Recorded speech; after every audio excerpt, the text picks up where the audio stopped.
It's time for some whiskey, magic, and destruction, where a bunch of us nerdy analysts, engineers, programmers, and performers, and one HR guy get together and play D&D. We have an HR guy? I am. Explains a lot, doesn't it? Yes. So glad you adventurers are joining us here tonight.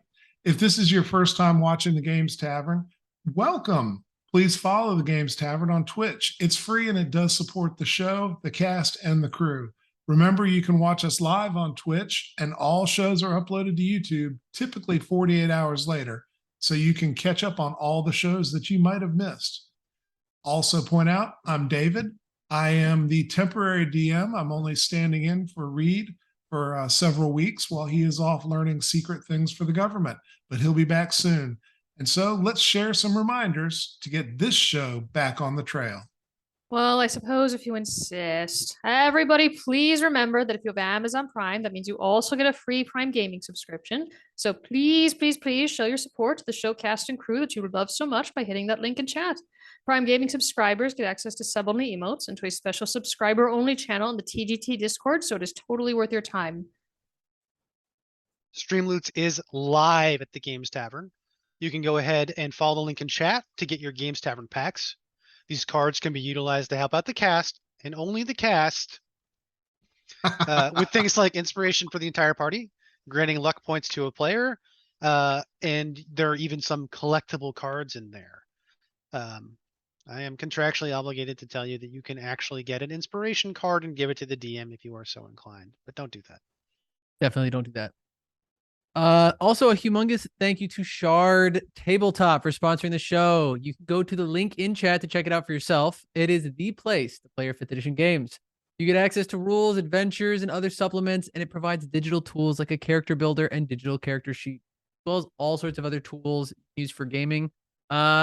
We think so highly of it. That is the official virtual tabletop of the Games Tavern. It is so easy to use and navigate, and we have so many people here who are so proficient with it. So if you ever have questions, definitely reach out to someone here. But make it even better for you.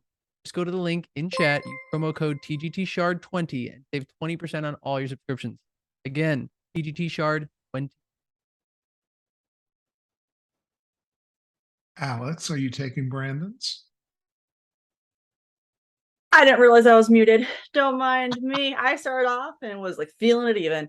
Tonight, we are giving away a mystery dice set from our friends over at 1985 Games. Type !epic once you see the notice in chat that the raffle is live. You must be a resident of the US or Canada, excluding Quebec, because one time we were playing mermaids and I said I could speak to animals and then they said they could speak to animals, and that's just not okay. And also, by the way, you should probably follow us to enter as well. We'll continue to take entries until the end of the stream, so be sure to stick around, as you must be present in chat for the staff to contact you when we pick the winner. Very good. And with the announcements over and in our rearview mirror, let's get on with tonight's game. Last week, the group made its way out of prison through both hook and crook and legal maneuvering, only to be brought up on new charges in another court almost immediately by an itinerant poop farmer who had been done real damage by this group. Settlements were made, and finally they were free under the recognizance of their lawyer, Sly. And while they were moving through the city to get away, they encountered some different obstacles and people.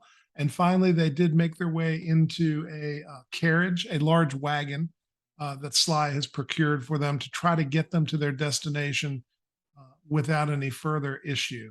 And Sly has just finished getting the paperwork signed that will put Rafe in charge of this group. They will be basically remanded into Rafe's custody, and he will be responsible for all that the group might do in a very legal and strictly moral sense. And as that happened, the wagon experienced something unusual.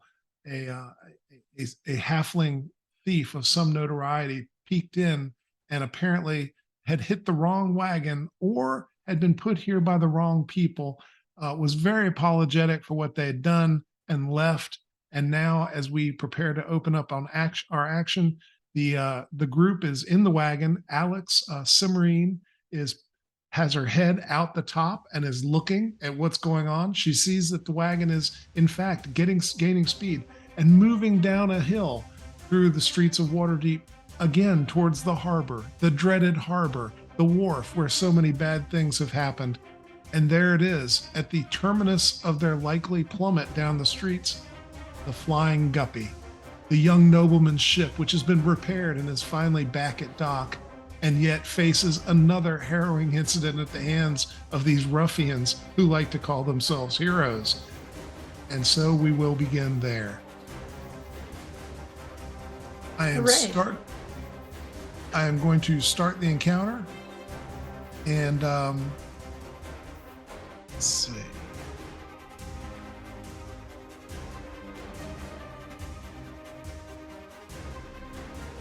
Shard support, is it working? Oh. We get a fancy map and everything.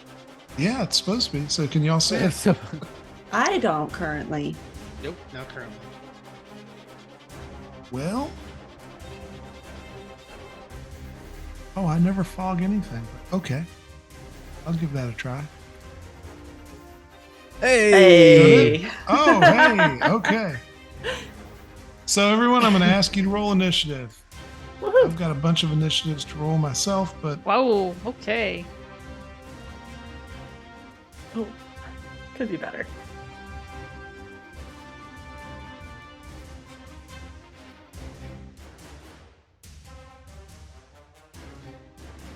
alrighty, everyone.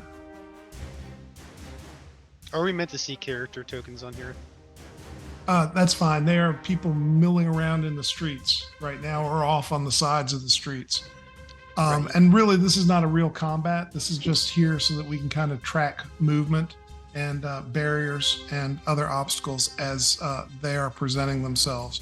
So we will start with top of the round.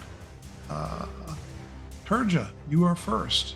What do you wish to do? There is one. So if you remember, Garlo is at the back hatch. He's at the back door. He's opened it, and you can see people pointing at the wagon as you pass them.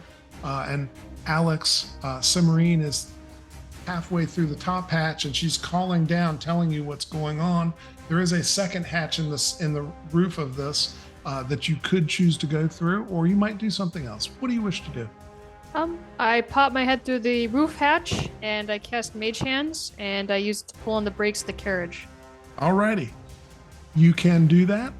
Please make me a D20 roll with your spell casting modifier. And basically what this is going to do, it's going to tell me how hard you're pulling the brakes back. 3 plus. I'm actually not entirely sure of myself. 3, 6.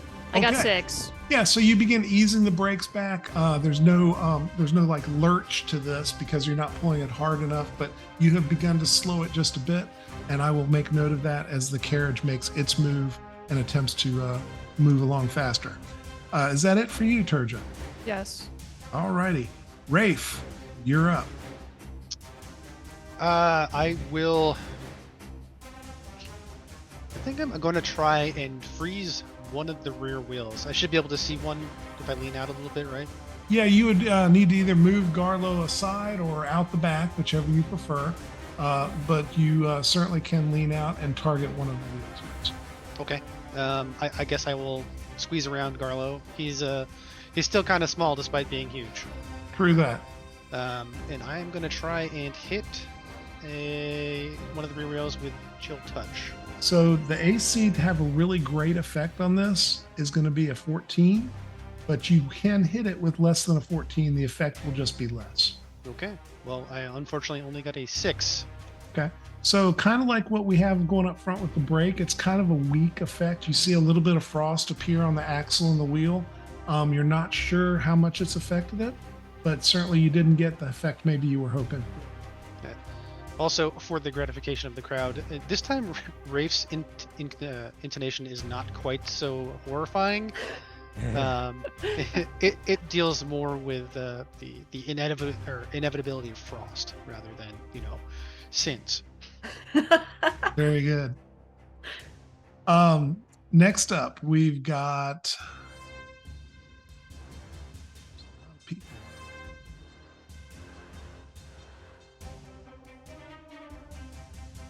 Cimarine. Okay.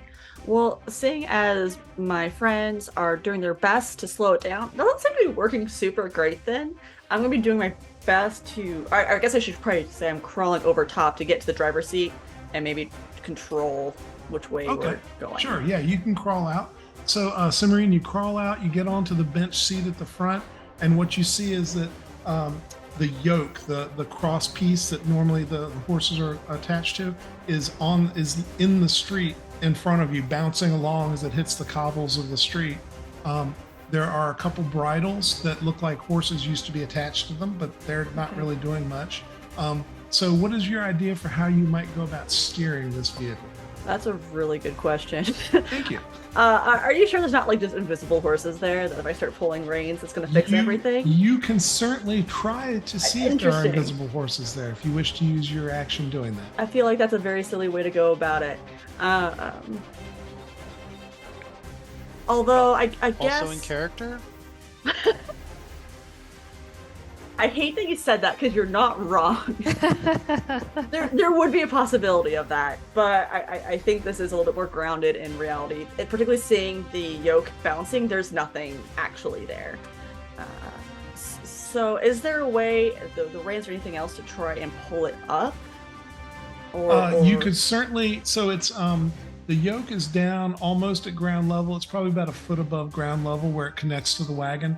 And so certainly you could lean down out of the bench and attempt to lift it up.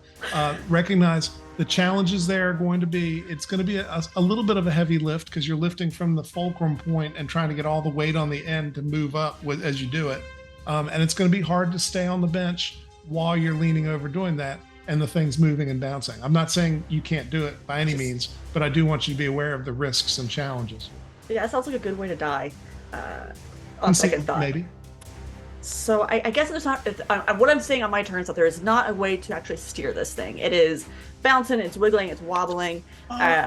If you could get some sort of control over the yoke, you might have that chance. I mean, if you can get control of the yoke, you could have some rudimentary steering capability. Yes. Then I guess in that case we'll take the risk. We'll risk it for the biscuit, and we'll try to grab it.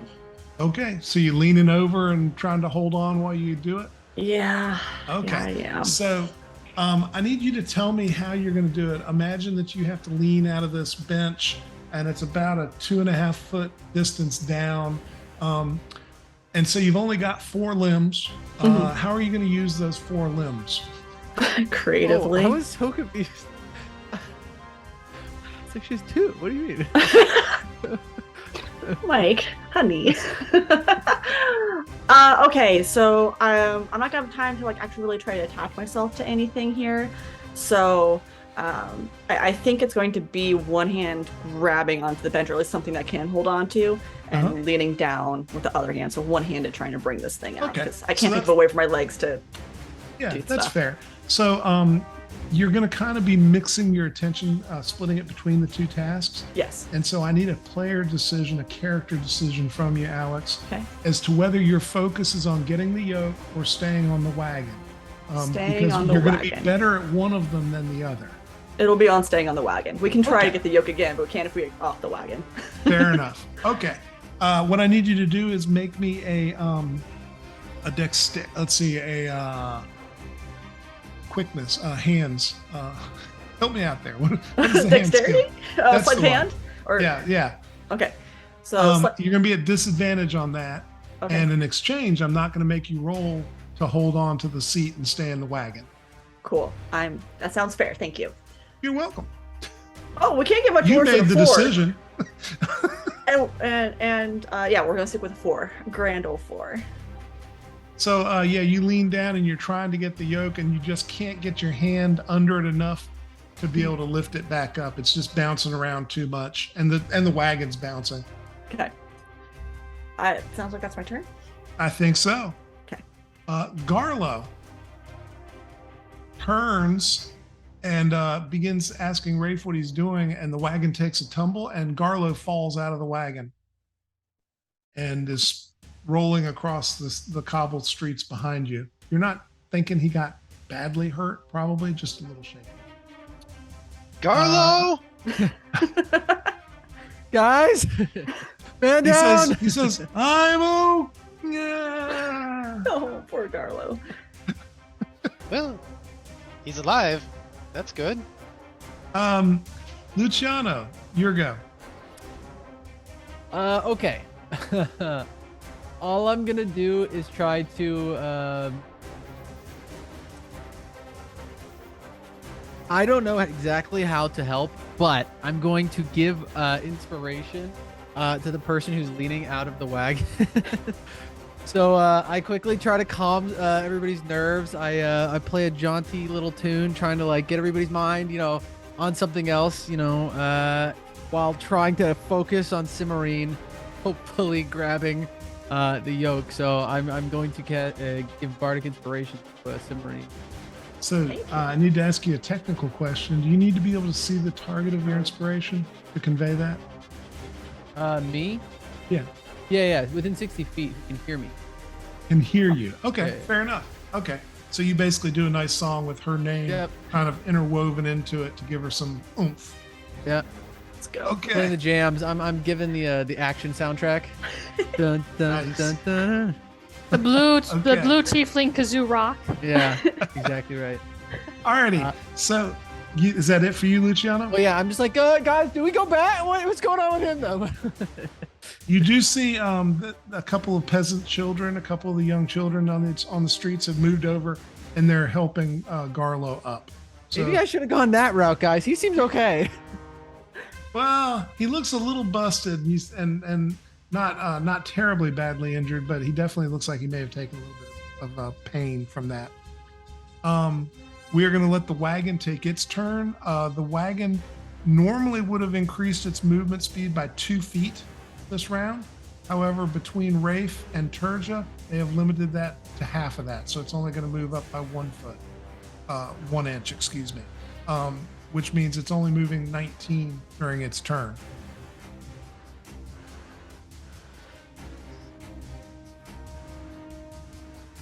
It will not let me. Make sure you're on the right layer for it.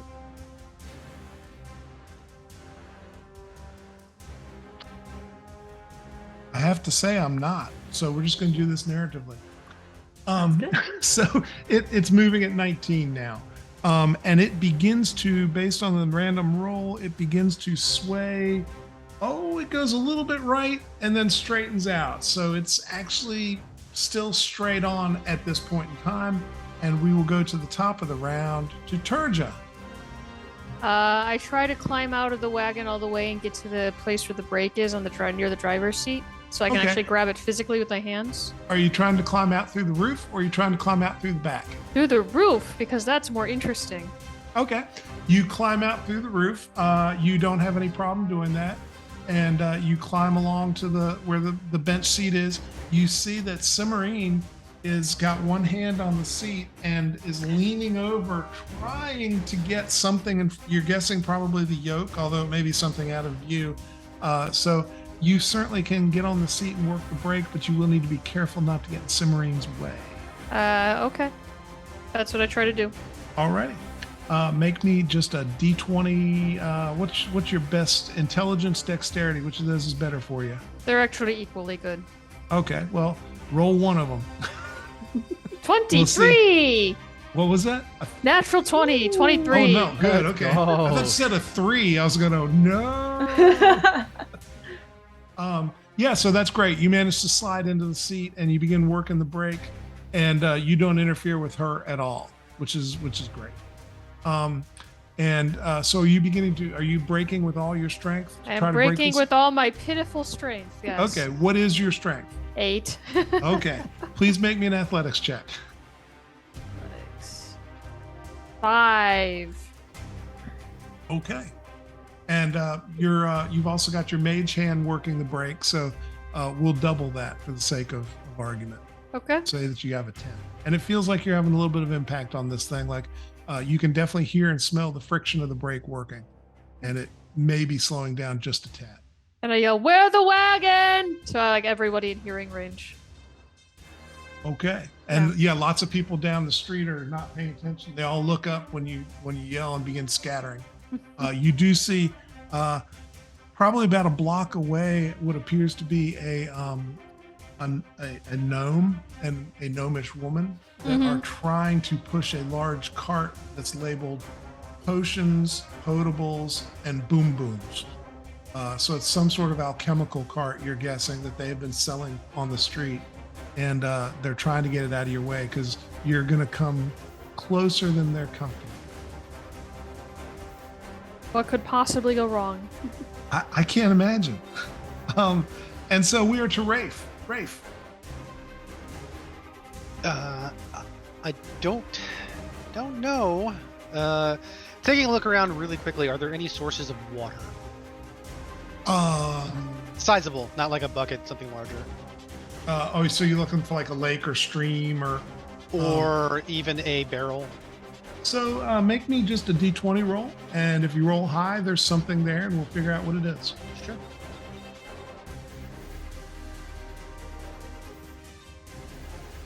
All right. Yes, there happens to be, I don't know what you're going to use this for, so I'm just going to tell you what the water is and then you can tell me what you're going to use it for. It is actually a bit of a trough that appears to have some very watery, liquidy sewage seeping through it and then into the sewers some 20 or 30 feet away. Okay. I am going to try and use shape water here. Okay. To both knock the trough over and get the water onto the ground, and then turn it into ice so that it will help our explodey cart friend get off of the road a little bit faster. Okay. And so ahead where that person is? Yeah. Okay. And would that be two different uses of shaped water to both? Yes. So Okay. in order to knock it free, I have to use it once, and then in order to freeze it, I have to use it again. Okay. So yeah, you do that. You knock it out, and it literally the water flips the trough over and leaks out onto the road. It's not great looking water, but it is what it is.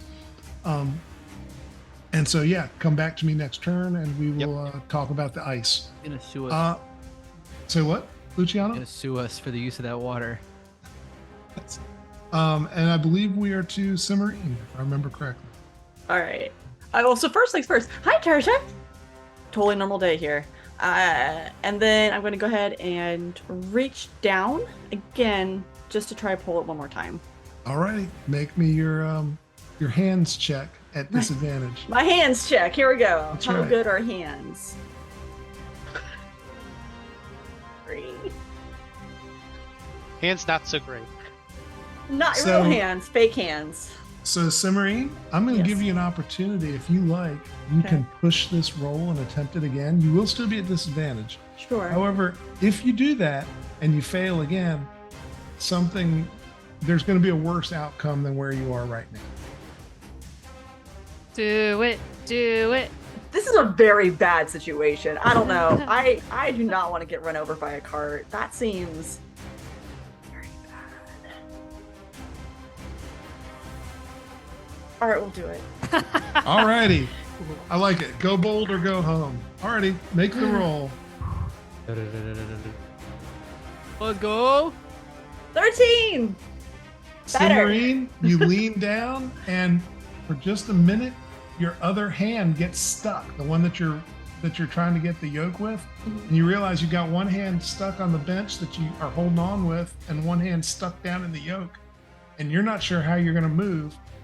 But then a jostle gets you free, and you're able to actually begin lifting the yoke up. Yay. Please, so you have a good hold on the yoke. Please make me an athletics roll so we can see how far you can lift it. Okay. I'm super strong. 5. Alrighty. You lifted a few feet, so it's no longer bouncing on the road, which means it'll be easier to hold on to.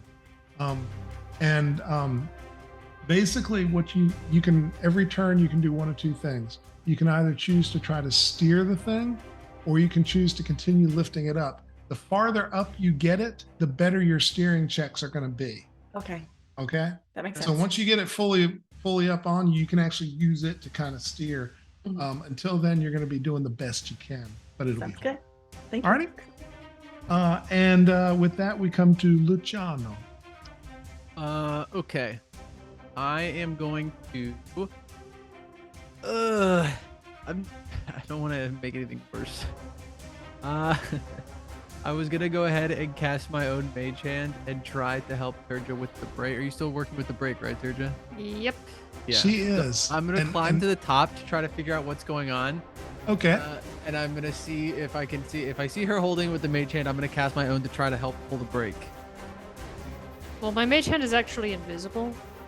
Oh well, then I will just pull the break. If I see. Oh, okay. Fair enough. Fair Yeah, enough. 'cause So I you thought- throw a mage. Did you go for the break, Turja? Where did you go? She is on the break also. Yeah.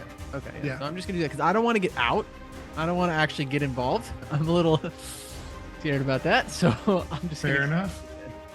enough. So go ahead and you cast Mage Hand. I need Turja and Luciano both to just roll me a d20. If you two are within one of each other or on the nose with each other, something interesting is going to happen. Otherwise, everything's going according to plan. Nope, you're good. So, Luciano. Oh wait. Luciano hasn't rolled yet. Okay. Sorry. There it is. Okay. Boom. Roll. Okay, so way We're apart. And so Luciano, you throw your mage hand and it gets a place on the break that is not where Turja's hand is, and therefore does not pin Turja to the break moving forward. Bless. I so appreciate that. Yeah, it would have been uncomfortable for sure and inconvenient. Anything else from you, Luciano? That's it. I'm just trying to help stabilize this thing in the only way I know how. I'm Okay. not. So between the efforts of the three of you, Turja's mage hand, Luciana's mage hand, and Turja's flesh hand, you have got the speed of this normalized, so it is not gaining speed at this point. It is just moving at the same speed it was. With continued effort, you will begin to slow it down for sure. Can I? Well, I don't know if I can. Somebody's already yelling to get out of the way, right? Who was doing that? Was that Turja? Yeah. That was Turja. Perfect. People are listening. We're good. I was just yelling. Okay. We don't need more you- voices added to that. You do see that Cimarine is leaning out, almost out of view. She's holding onto the bench, and you see her top half of her body is just out of view. It's down near the street, and you can see the apparatus that the horses use. The yoke is hovering in the air in front of the wagon, or whatever that's worth. Virgin. Oh, the wagon is, as I said, it moves 18, so it moves another 90 feet this round, and it is veering to the right, which, unfortunately, there are some. It looks like a noble woman and one of her children are over there looking a little. They're like, so Turja, you're up. Just keep pulling at the break with mage hands and my physical hands. Okay, so I need you to make me another athletics check, and basically we're gonna keep the one you've got until you get better. Okay, well, 8 is better than 5. It is better, so we're gonna put you to 13 this round total between you and your mage hand. Okay. Luciano, can you go ahead and make me a roll with your spellcasting modifier, please, to tell me how well your mage hand is working the break? Yep, try. See? Yeah, modifiers plus 3. So D20 plus 3.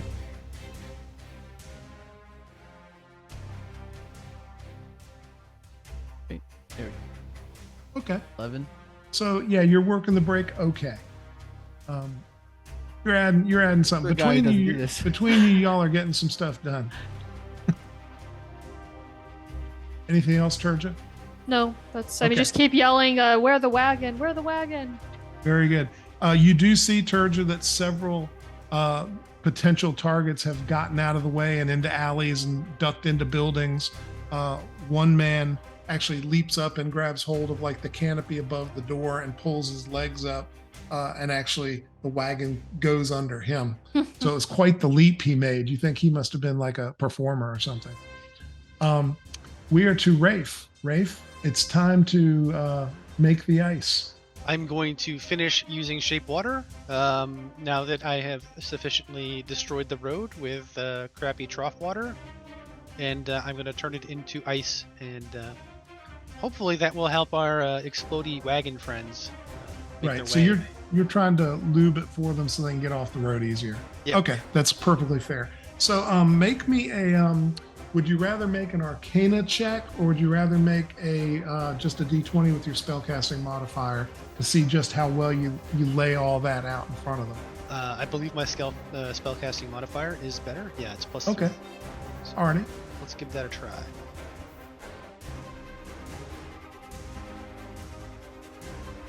Yep. 11. Alrighty. Yeah. So not perfect, certainly not what you might have hoped for, but you do get it enough that you think if they're pushing it correctly, they definitely are going to get a lot of advantage out of it. Okay. I have helped as much as I can from here. Fair enough.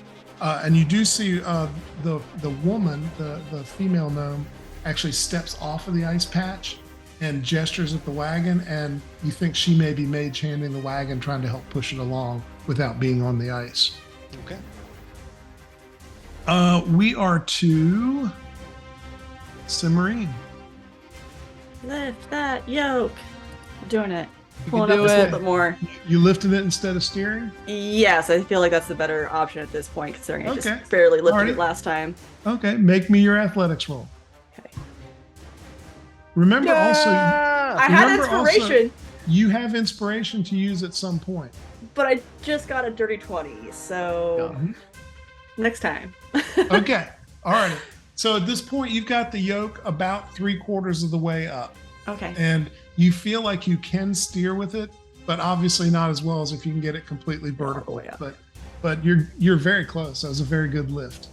Is there do I still have time to kind of look around to see how much time we have left till we get to the end, or just looking to see? Oh yeah, I mean you're moving pretty quick. You think probably you got maybe 5 more rounds, depending on how they can slow the wagon. Could be a little more. If they Okay. lose control of it, could be a little less. Cool. Thank you. You're welcome. Luciano. I'm just gonna still sit here and try. I'm focusing on that mage hand. I'm just trying to slow this thing down, get it to stop, because I'm too scared to get out of the cabin. I'm just poking my head up, trying to make sure I know what's going on.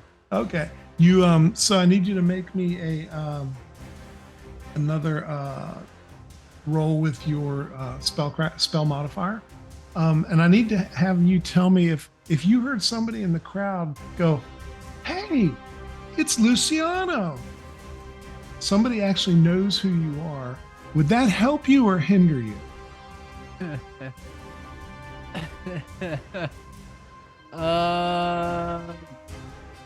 It would probably hinder me.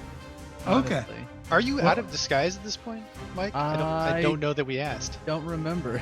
I thought you were. I think when we got to the cart, I was. Okay.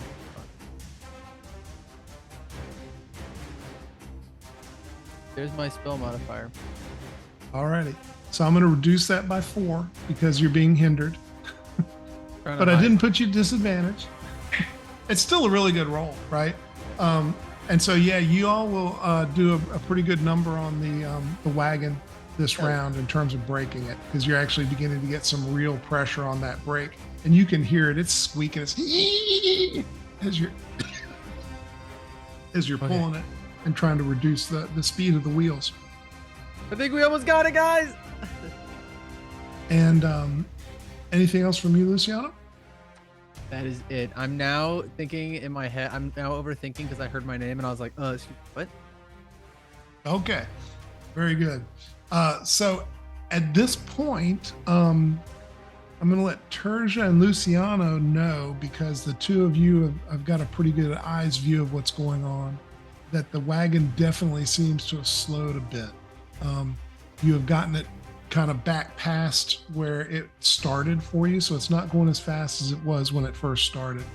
And it is veering back towards center at this point. So it barely misses the noble woman and her child. In fact, she picks her child up and moves her child out of the way, which is noble people don't touch their children, right? I mean, that's what I've been told. And so it's unusual that she feared for the child so much that she actually picked them up herself. And Terja, you're up. I'm pulling on the wagon, trying to get it to stop and yelling, "Watch out, everybody!" All righty. Do you want to take another athletics roll at this, or do you like where you are? If I roll lower, will I be performing worse? You don't think so? Oh, worth the But try. if you roll a 1, everything's possible. Well, I mean, that's only a 5% chance. What could possibly go wrong? Fair. Well, it wasn't a 1. That was True. close. True. Yeah, so you don't get a better grip, but you don't lose any of your grip either. So you continue to exert the same pressure. Okay. Rafe, they have moved the cart out of the way, and the wagon appears like it's just barely going to miss the back of the cart. Though I will say the cart has like an angled pitched roof over it, and each end of the roof has kind of an out-jutting piece of wood that you can hang a sign from, and the part on the back of it appears to have a bottle, a large bottle, and you're not sure if the bottle actually has anything in it, but the bottle is labeled Boom Boom. So you're not sure if it's an advertising gimmick or if it's an actual explosive, but the wagon may hit the bottle. Okay. I suppose it's a risk that we're going to have to accept because I don't know what I would do to get rid of that. Fair enough. So back to plan A, which is to try and freeze these wheels up a little bit. Alrighty. I will. You cast your spell. Make me another roll with your spell spell modifier D20. Just let me know how well you put the spell where you need to be, and you can have a +2 on this one since this is your second attempt at doing the same thing. Okay. I'd say 22. Whew, that's really good. That's a 24 all total, and yeah, so you actually freeze the wheel up pretty hard, and you're sure that if it continues being pulled down the street, it'll ultimately unstick. But for this round, it is not actually contributing anything to moving along. It's hindering the wagon. Okay. Great. Anything else? Since I have successfully hindered that wheel as much as I can, I'm going to try and get myself over to the other side of the wagon so I can see the other wheel. Absolutely. On the Yeah. backside. Yeah, you're at the back, so really it's just a matter of switching hands and leaning the other way. Yeah. Yeah, no problem. Cimarine. This time we're going to try and steer. Okay. So steering attempts will also be your hands, My hand check. your hand check. And that'll be at a -2 right now because you don't have the yoke up where you want it. Sure. But it's way better than it was earlier. Yes. Okay. So I'll go ahead and roll then. Ooh. Oh, that's an 8, but I have inspiration to use. Be a good time to use it. And I believe it's just a full reroll inspiration. So I'm going to do that. Okay.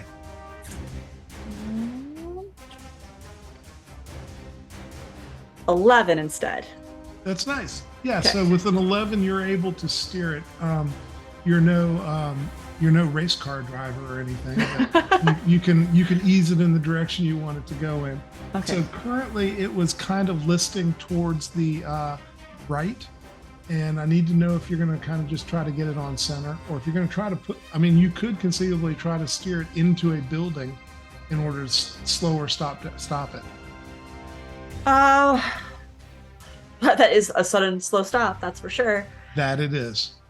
What is there of those two paths, besides the running into a building, is there one that seems less carnagey for people around us? I think being in the center is going to be less carnage, just because people are already hearing Terja about a block away or more, and have already begun clearing out of the road, which is the obvious path. Then center it is. Okay, you get it into the center. Very nicely done. Thank you. I worked very hard. You did work very hard. Luciano. Yep. I'm staying on path. That's the only thing I know right now. I'm Okay. clinging to this break is the only thing I can help with. All righty. So are you going to continue with your mage hand the way it is, or do you want to try to tighten your grip? I think I'm gonna continue with it the way it is. I think I'm too scared to try to. Okay, fair enough. So the cart continues to slow a bit between the good job that's being done on the brake and the one wheel that has been locked down for this round. It definitely loses some speed. You think it is at this point moving just a little faster than one of you might normally move. So it's kind of just like a fast walking pace at this point.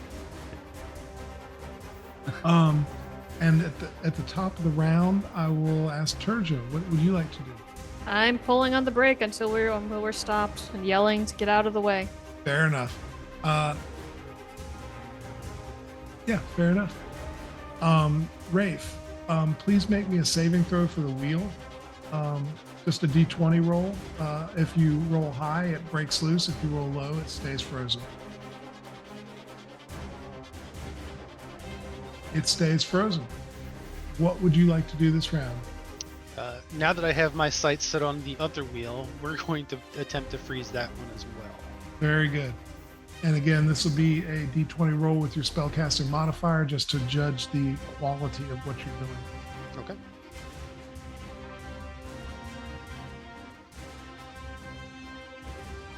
Seven. So kind of like the other wheel, you don't really get as much as you'd like.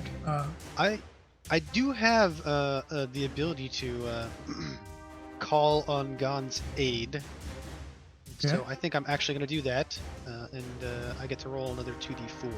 And what does that look like, Rafe, when you call on Gon's aid? It is to people who are familiar with Rafe, it looks a lot like his standard spellcasting. To people who are not familiar, it really does look a lot like Divine Intervention. Okay. There's just slight glow around him, a slight glow around whatever he's trying to do, and then everything turns out a little bit better. Do you have to intone anything to do that? Technically, no, but Rafe would definitely mutter a quick prayer, thank the Maker for he has made everything in the way that it is most useful to me. Okay. Very good. And I am adding 5, so I think it's a total of 12. Very good. And if you could roll me a charisma check for your prayer also, so I can figure out how powerful that was above and beyond the normal effect. 14. Alrighty. So so what you're trying to do actually does work. The back wheel it doesn't freeze up as well as the other one did, but it's still pretty well frozen. You think it's just got a little bit of movement on it. All right. Rafe, since you did the prayer, I'm going to ask you, which of the other 3 characters do you want to assist with your additional gravitas from the prayer to Gond? Let's see. Turja and Luciano have their hands on the brake, and Cimarine is trying to steer. I think Cimarine is the priority. Very good. Cimarine, again, the wagon jostles just a bit while you're steering it, but when it jostles this time, you manage to get the thing all the way up, and you'll be able to steer it really pretty perfectly. I mean, you'd be better if you were a horse attached to it, but barring that, this is probably as good as you can hope for. Okay. Anything else, Rafe? No, I think I'm good. Okay. Cimarine. Wow, that was easy. Let's go ahead and keep on steering. Okay. We're just trying to keep it center and avoiding people at all costs. Very good. So make me your hands check. Hands check. And you're at advantage this time because you're just trying to keep it straight on. An advantage. Mm-hmm. 18. Very good. Yeah, you keep the wagon on a nice straight beeline down the road. People are getting out of the way because they can predict where you're going to be. You're in good shape. Nice. Luciano. I think at this point I'm gonna be like, guys, can we bail yet? It's slowed down. Can we go? It has slowed down significantly. It's still moving a little bit faster than you would normally move, Luciano, but not significantly faster. I'm looking. I'm like, it's tempting me to jump off. Do it. But I'm gonna hold on to the break. Okay. Alrighty. So Well, on the metaphorical. wagon's turn, I'm going to ask me. both. What? I said not me physically. My Okay. Yeah. On the wagon's turn, I'm going to ask Terja and Luciano both to make me a D20 roll. Luciano for your mage hand, Terja for your real hand. So it'll be athletics for you, Terja. Luciano will be yours plus your Oh. really good. Good job, guys. Plus your spellcasting modifier, Luciano. So that's yours supposed is to be a then. yeah. Well, I'm using my mage hand too. Yeah, and that gives you a plus to yours also. So both of you are above 20 with that roll, and you do a great job. And the wagon basically is slowed down to about half of your normal walking speed. So it's just creeping along. Most of its momentum seems to have been lost. And so at this point, since danger does not seem as imminent, unless somebody wishes to do something remarkably unexpected and dangerous to themselves or someone else, I will narrate that you are able to bring the wagon to a stop between you and be out of the danger of this scene, unless anyone objects. Nope. Oh, God. No. I think I collapsed just from the adrenaline like coming down / I'm dead tired, so I'm just kind of. Oh God. Perfect. So yeah, you have the wagon. There's a crowd gathering around you, and a couple of them are clapping. There's a few that are throwing coins up into the area of the wagon, like tips. A couple silver, a couple copper. And one of the city watchmen actually steps forward and looks it over, and you can hear him. He goes, "Driving a wagon without horses. That's a ticket." And he pulls out his pad and begins writing. Oh, well, you see, officer, the wagon started out with horses, and the horses were stolen by a thief. Really? Yes. That's remarkable. Make me a persuade roll, Rafe. And you're telling the truth, so you can be at advantage. Yeah, kind of crazy that. 9. Rafe. He says, Rafe, I'm not sure he believes that either. says, God. You, and he points at Luciano. You look like you're worried. You come here and you tell me what happened. I really don't know. We were all sitting in the cabin, and I all of a sudden we were going crazy. There was no horses. We had to stop it. We did what we had to do to make sure there was no casualties. That's a heck of a story, sir. But I think what I heard is da da da da da da da da. Then there were no horses. Da da da da da da da da. Is that accurate? That's pretty much the gist. Yeah, if you cliff notes, yeah. So you are inferring that there were horses and then there weren't horses. Is that correct? When I stepped on, there were horses. Okay. Well, thank you for being honest. I will not write you a ticket. And whatever Great you job, did sir. here, keeping this thing from killing anybody, great job. I appreciate it. And he writes on his pad and tears it off the pad. He goes, "Which of you is the documentary specialist for this little party?" Turn to look at Rafe. That would be me.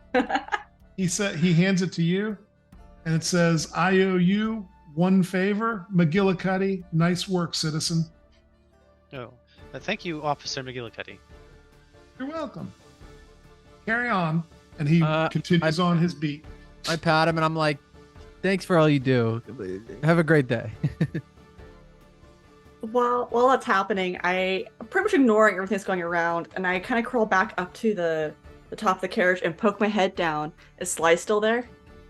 Yes. He's sheet white. He's sitting there. He's like, Hey, hi, are you okay? yeah. Mhm, Cool. Yeah. So- yeah, he I was am there. okay, yes. I just saved your life. Can I have your name? I've already told you my name. No, but can I have it? You want to have my name? Yeah, just like, can I have your name? Is that okay? I saved your life after all. Well, I mean, which name do you want? Can I have your full name? Yeah. I told you when we first met. My name is Ferdy. Let's see, Ferdy Snicket, I think. No, It's- Ferdy it's Slinks. Ferdy Slinks. And when you say absolutely. have, does that mean I can't use my name anymore? If I sign this over to you in some sort of weird intellectual property deal? Because I can assure you, I'll get myself off. No, don't think of it like that. I just you said yes, and that's all I need to know. So thank you. And then I pop my head back out. That is one weird chick. And I never noticed she has a wooden arm. How did that Most people happen? miss it. Yeah. Anyway, Rafe, he Very comes natural. and he puts his hand on your shoulder and says, "May I please exit the vehicle?" Oh, absolutely, Sly. Watch that step. I'm not sure that it's still solid. Thank you very much. He hops down and bends over and begins to throw up in the street.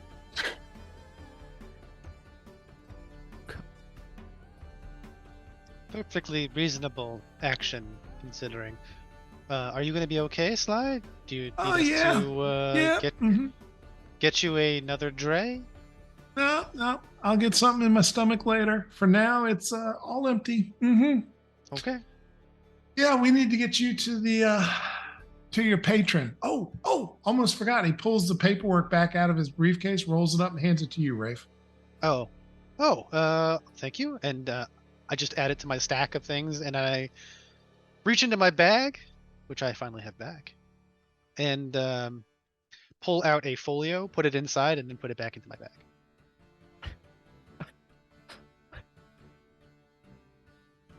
So, are we ready to go? Did anybody get hurt? Garlo is somewhere back there, but I suspect that he'll be catching up soon. He looks way back up the street and says, "Oh, I was watching that. That guy, he rolled into the sewers. Oh, well then probably not back anytime soon. I don't know. Does he like swords that much? I don't know. He's your friend, isn't he? Uh, I think it was more momentum. They stood him up. He started to wobble and spin around a little bit, and the next thing he knew, he walked right into a street drain and well then, gone. I guess we'll expect him sometime later at West Mercantile Diversified. We should definitely get to our client. Indeed. I guess we got to go by foot because no horses. So let's Yes. hop to it. Please, no Oh, more wagons. No horses, no draymen. Very strange. No more wagons. I'm down with that. So y'all move by foot through the streets back towards the north part of town. And as you get into the area where nobility begins to show itself, there's more nice houses and manors. There's an increased presence of city watch, as well as private guards here and there. You will see that the area seems to be flush with private guards of the House Adderbrent. And they are stopping everybody that's moving through and questioning them. And there's one of them appears to be maybe spell casting. You're not really sure what they're doing or what they're looking for, but they pretty clearly are hunting for something. What do you wish to do? I don't like all that. Terja, do you recognize the heraldry on those uniforms? Why would I recognize heraldry? You are a local, aren't you? Oh, good point. Do I recognize the heraldry in those uniforms? Yes, it's House Adderbrent. They are a noble family that has made their fortune and name in shipping. I say, yeah, they're a local shipping family. Don't know anything bad about them or don't much about them beyond that, though. Any guess as to why they're stopping passerby and inspecting them? Maybe one of their shipments went bad somehow. I mean, maybe they're looking for some stolen property. Well, fortunately, we have no stolen property. Definitely not any of House Adderbrant's, so we should be fine. Yeah. Right now we don't have any property, I mutter. We haven't gotten it back yet from the guards in the prison. David, some of us did get our things back, correct? Well, we They sent it to the manor of your patron. Okay. yeah. So it's not in the prison. We don't have it yet either. Yes, that's correct. I took So- my hat to you. What are y'all gonna do? Proceed. I don't see Yeah. any reason for us to stop. Yeah. If the guards intervene, then we talk to them and keep moving. Okay. The guards will intervene, and I assume Rafe, you're kind of at the point of the group, or no? Well, let me ask, Luciano, would you be leading the group, or would you let Rafe lead here? Oh, you're more than welcome. I'm sluggish right now. Okay. Yeah, right. Yeah. Haven't It slept. looks for like you days. need to keep him away from any open manhole covers because he's also looking a Just little ready to rough. find somewhere to sit down. Oh, Hello, Goodman. How can we help you? Greetings. We are duly appointed representatives of the House Abdurant here, and we are looking for this person. And he holds up a picture, and it's a charcoal drawing. It looks like Sly, your lawyer. Huh. This is a public nuisance that has on many occasions gotten scum and villains and criminals off in our court systems, who have then come and done things in this area to our upstanding families. Well, We wish to find him. We've heard he's on the loose somewhere in Waterdeep, and we suspect he may be headed here. I pointed to Sly and I said, "There he is. Go get him." Is there a reward? Sly's like, "That's not me. What are you talking about?" I said, "No, it's him. Really. There's a reward for this, right?" The guard says, well, we could probably see our way clear to a reward. Two of them take Sly into their arms, into custody. And Sly's like, "You people, you're going to let them take me away after How I many are got there? you off? Well, I'm practicing a legal profession." how many You- are there? you did get uh, us off. There are about 5 guards in the area. There's 3 right near you, but there's 2 more, and a noble person. So he turns to Terji, says, "I'll look into the reward. What is your name, and where can I find you if you wish to receive this reward?" I say, Turgeon Nighthawk, and I can be found often at the Happy Axpeak Tavern in the North Ward. Noted. You look familiar. You don't look familiar to me. I'll remember it. I always remember. Just takes me a while. Getting older. So anyway, they begin walking away, and they tell the crowd, nothing to see here. You're done." They begin walking towards the one of the manors. You're thinking, and there you can hear them telling Sly. They say, "We want to have a talk with you, Mr. Barrister, in private for a couple hours." I turned to the group.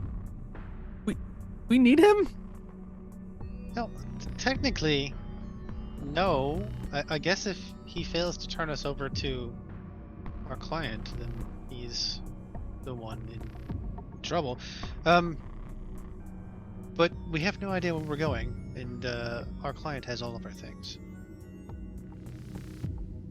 I do have our stuff. I like our things. I'm gonna. I say, "I'm pretty sure I know who our client is," and I point at the flying guppy.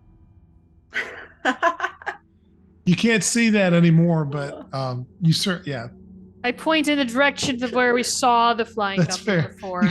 You can certainly tell where the harbor is. Why would a... It feels very rude to say this, but why would a failed captain look to hire us?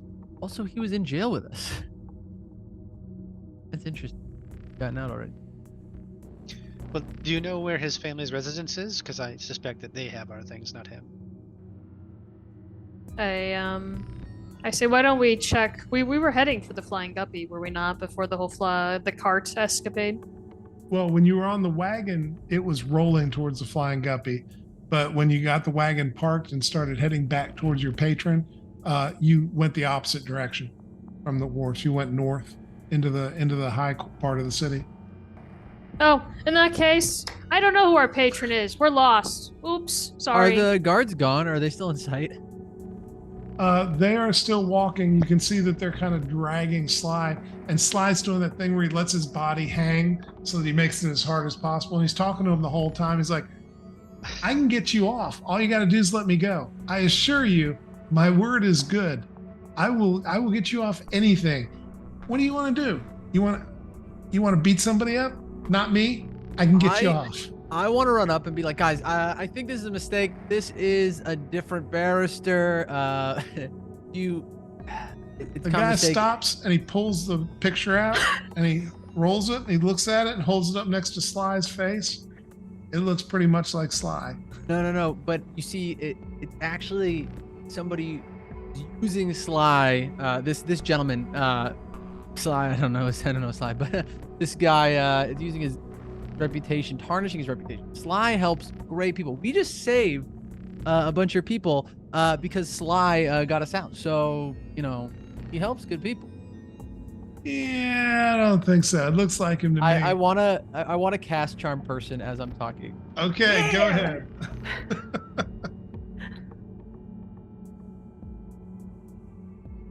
So wisdom save.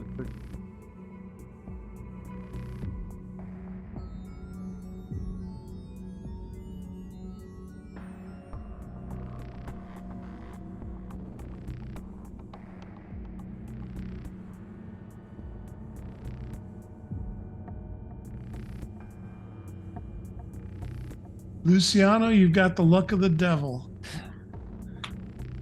He rolls a 1. So he is very, very strongly inclined, and you can see as your words continue to come out that they appear to be taking hold. So what do you tell him?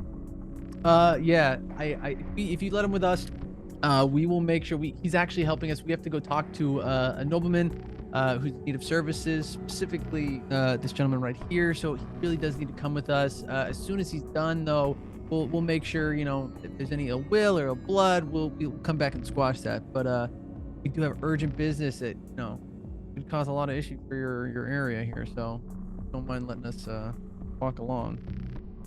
Alrighty, well, yeah, that seems reasonable. You seem to be a good Samaritan. Hey, Got my I best have interest major at heart. respect for what you do, sir. I get it. Times are tough out here. It sucks. Seeing your Thanks. city run. Nobody really gets us. They're letting Sly go, and they're all like surrounding you, and they're like, nobody gets us except you seem to get us. Hey guys, big group hug, and they all lean in and hug you. I got them. And I look at the group and I'm like, you're just giving them eyes. I just kind of turn my head. Let's go, quick. Sly rejoins your group quickly, and you see he's found a potato sack somewhere and has put it over his head. And he's also produced what appears to be a small tin can. And so as you pass people, he's alms for a leper, alms. Oh my. You should use the name Luciano in the future. That's what I do. I look at him and I say, do not do that. Next time I give you to them. He says, well, I appreciate y'all coming back for me. He looks at Terza, except you. Next time you're in court, I'm going to do some pro bono work against you. Just get us where we got to go, Sly. Let's go. And he walks you along through the street, still doing his thing where he's asking for alms for a leper as he goes. He has made about 12 copper and a silver piece, mostly from nobles who send their guards to put something in his cup to keep him away from them. But you do make your way to the western part of the high area of town and to a what appears to be a nice, not lustrous, but a nice mansion. appears to be maybe someone who's got a little money, but not a ton. Yeah. And That's gonna sound- you will see a sign in front of this that says Lascivious Threen, Consulting Astrologist by appointment. Make everybody please make me a perception roll. We're looking for a 12. Hey, No. nail on the head. Anybody else hit it? No. Nope. Oh, wow, that's surprising. Okay. So Luciano, you can hear raucous noise coming from inside this manse. You're not sure what it is, but there's banging and thumping and shrieking and hissing. So you got the right place. There's a lot going on in there. I'm not really looking to get into any more issues. Sly pulls his sack up and looks at what he's got written in his hand. He says, "Yeah, this is the place, Lascivious Threen. That's his name." I turned to the group and I said, "I'm like, you guys hear this? I don't really want to go in there right now. It sounds like there's something going on." Do Lot I of know beating and anything thumping. about this place? Can I roll a check? Sure. Make me a history check. History. 16. Yeah, you know this guy's been here for about 6 years. He is rumored to be, well, first off, he's an astrologist, right? So that would be like living in a ritzy neighborhood and having a fortune teller set up shop right down the street from you. The locals do not like this guy at all. They don't like having him here. They're not sure how he's got a business permit to operate here. Of course, there are some who come in here and pay good money for his services and swear by him. So opinions vary. Does astrology work in the Forgotten Realms? Does it work now? What's astrology? Isn't it just predicting things based on the alignment of the stars? Yes, but mean, that this- might work in fantasy world. The stars align and things happen. So sometimes they don't happen as quick as you'd like. I have to assume that astrology is slightly Let's more take- reliable than pyromancy. I'll take that as a no. It doesn't work here either. Yeah, you can totally tell the future by looking at cheese. Yep. Okay. So anyway, he's a bit of a scandal for some people and a godsend for others. And you're not sure if astrology works, but there are some who will tell you it absolutely does. I don't know. I'm the only one. I hesitantly just kind of like hand on my rapier just because I'm like, I don't want to have another fight. This better be easy. You don't have a rapier. You don't have a Oh, weapon. Do you have your rapier? Yeah, you've got Yeah, your I had all my weapon. stuff. Yeah. Yeah, Oh, yeah. I'm like, okay, guys, are we going in? Well, Sly says, well, this is the guy. I mean, if you don't go in, you can't get the mission. If you can't get the mission, you can't get paid. If you can't get paid, you can't get free. For real free. I mean, you're kind of free right now, but that won't last. City Watch will figure it out if he reports you. We already survived a rolling, out of control wagon. This is going to be a piece of cake. True. I I like wanna- the way she thinks. I take out that, what was it, that stick thing? I take a whiff just to get me ready. The little pot. Yeah. All right, let's do it, guys. And I'm just to like, I'm kind of over it, all this nonsense that's happened since we got our, so I just go up and I just knock on the door. I'm just like, come on, who's in here?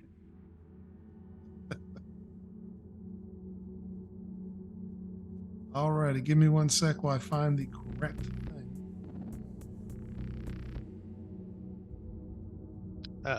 While he's doing that, I'm going to take a moment to cast Mage Armor since I have a piece of cured leather on me.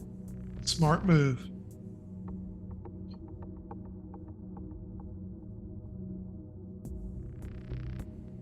I don't like that he said smart move. Just gonna say that now. No, it generally is a smart move. Alrighty, so I can't get Shard to work. Clearly, I need instruction. Thought the tutorials would be enough, but they're not. So who's going in first, or who's opening the door? I knocked on it, so if it's open, I'll open it. It is open. As you open it, what you see is it is the inside of this manse. This first room is like a living room. It is approximately 40 by 40. There is a couch, several chests, a couple chairs, and you see right now the room has about 11 kobolds in it at various places. There is a man standing as far away from you as could be possible near the back door, and he is actually gesturing at the kobolds, and balls of fire, small little balls of fire, come out of his hands and strike near them, but he hasn't hit one just yet. And he's like, "Get away from me! Get away! Leave me alone!" And the kobold's like, and they're throwing things at him. They're throwing little darts at him. And with that, we will take a quick break and come back to deal with this kobold problem. Yeah. Hello, it's me, Skeletrax. Fiend about town and dungeon owner. Do you know about deep magic? Let me tell you about deep magic from Kobold Press. Their kobold minions have traveled the plane, seeking the secrets of magic, unearthing ancient tomes of forgotten civilizations, bargaining with demons and creatures of the void, and scaling the towers of Shadowfame mages to unlock the secrets within. Deep magic includes dragon magic, elven high magic, shadow magic, battle magic, chaos magic, and angelic wards. It also includes ley lines, void magic, illumination magic, rune magic, clockwork magic, time magic, hieroglyphic magic, mythos magic, elemental magic, winter magic, and alchemancy. All amazing all the time. Now they pass along their hard-won knowledge to you in deep magic. An arcane series for 5th edition. Here you'll find new schools of magic, arcane traditions, new and variant spells, magical feats, spell-slinging NPCs, and much more. This book is 356 pages of pure magic. You can get yours today. KoboldPress.com. Don't wait. The spells within drive your party crazy.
All right, and we return to action. Let's see what we've got going on here. Okay, so you've arrived at the mansion of your patron, and or the supposed patron, and you see that it is rife with kobolds. And I have managed to find the correct map, which if we can bring up on screen would be fantastic. And in the room, you count more kobolds than you can count on two hands. And you also see what appear to be a couple of lizards and a kobold that is bigger and buffer than most, perhaps on some form of body or mind or both altering substance. Hard to say. And then in the corner, you have the patron, one lascivious Threen, who is rapidly throwing what appear to be fire bolts, trying to keep the kobolds away from him, even though they are circling around him. You'll also note there are a couple of interesting things in the room beyond there being furniture, pans, pots, knives, things that any living room, kitchen area might have. You'll notice there is a chest which is on its side. It is not open, but it does not appear to be locked. And it has a symbol on it that you would presume might be a crest of the lascivious Threen, since it says LT in very stylized cursive letters. You also notice that a cluster of kobolds over near an open doorway are pulling what appears to be another chest. That chest has a symbol of the Waterdeep City Guard on it.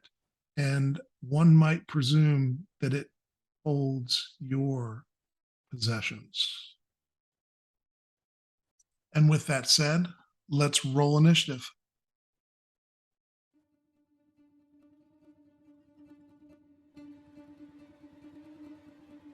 Oh, I was gonna say, because I knew I was at the front. I'm the one who opened the door. I see this, and I immediately just turn around and I'm like, somebody else want to go first? fair enough. So let's huddle the characters over here. There we go.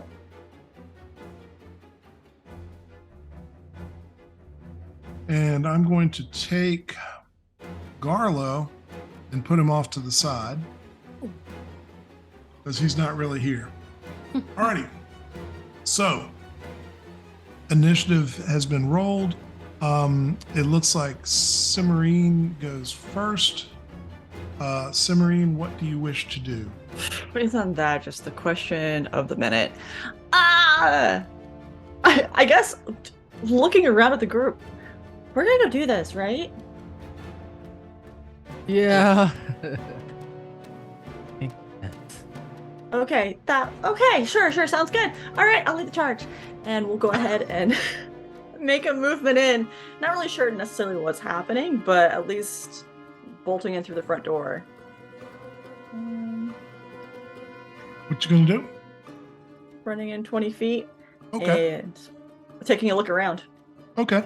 Yeah, you see what I've described. There's a kobold right there near you. There are several lizards rolling around. One thing you do notice with these kobolds and the lizards, you're not sure what's actually going on, but they all appear to be blinking, like they're winking in and out of existence. Oh, interesting. Hey, what's going on? Talking to the kobold.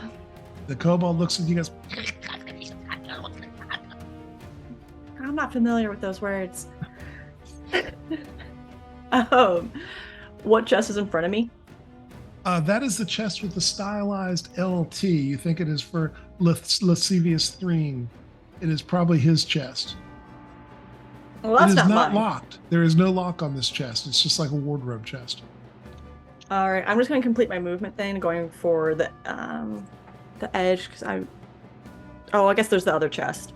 So I had another 10 feet of movement, just walking by. Okay. And next up is. Oh, there's some bad initiatives. Well,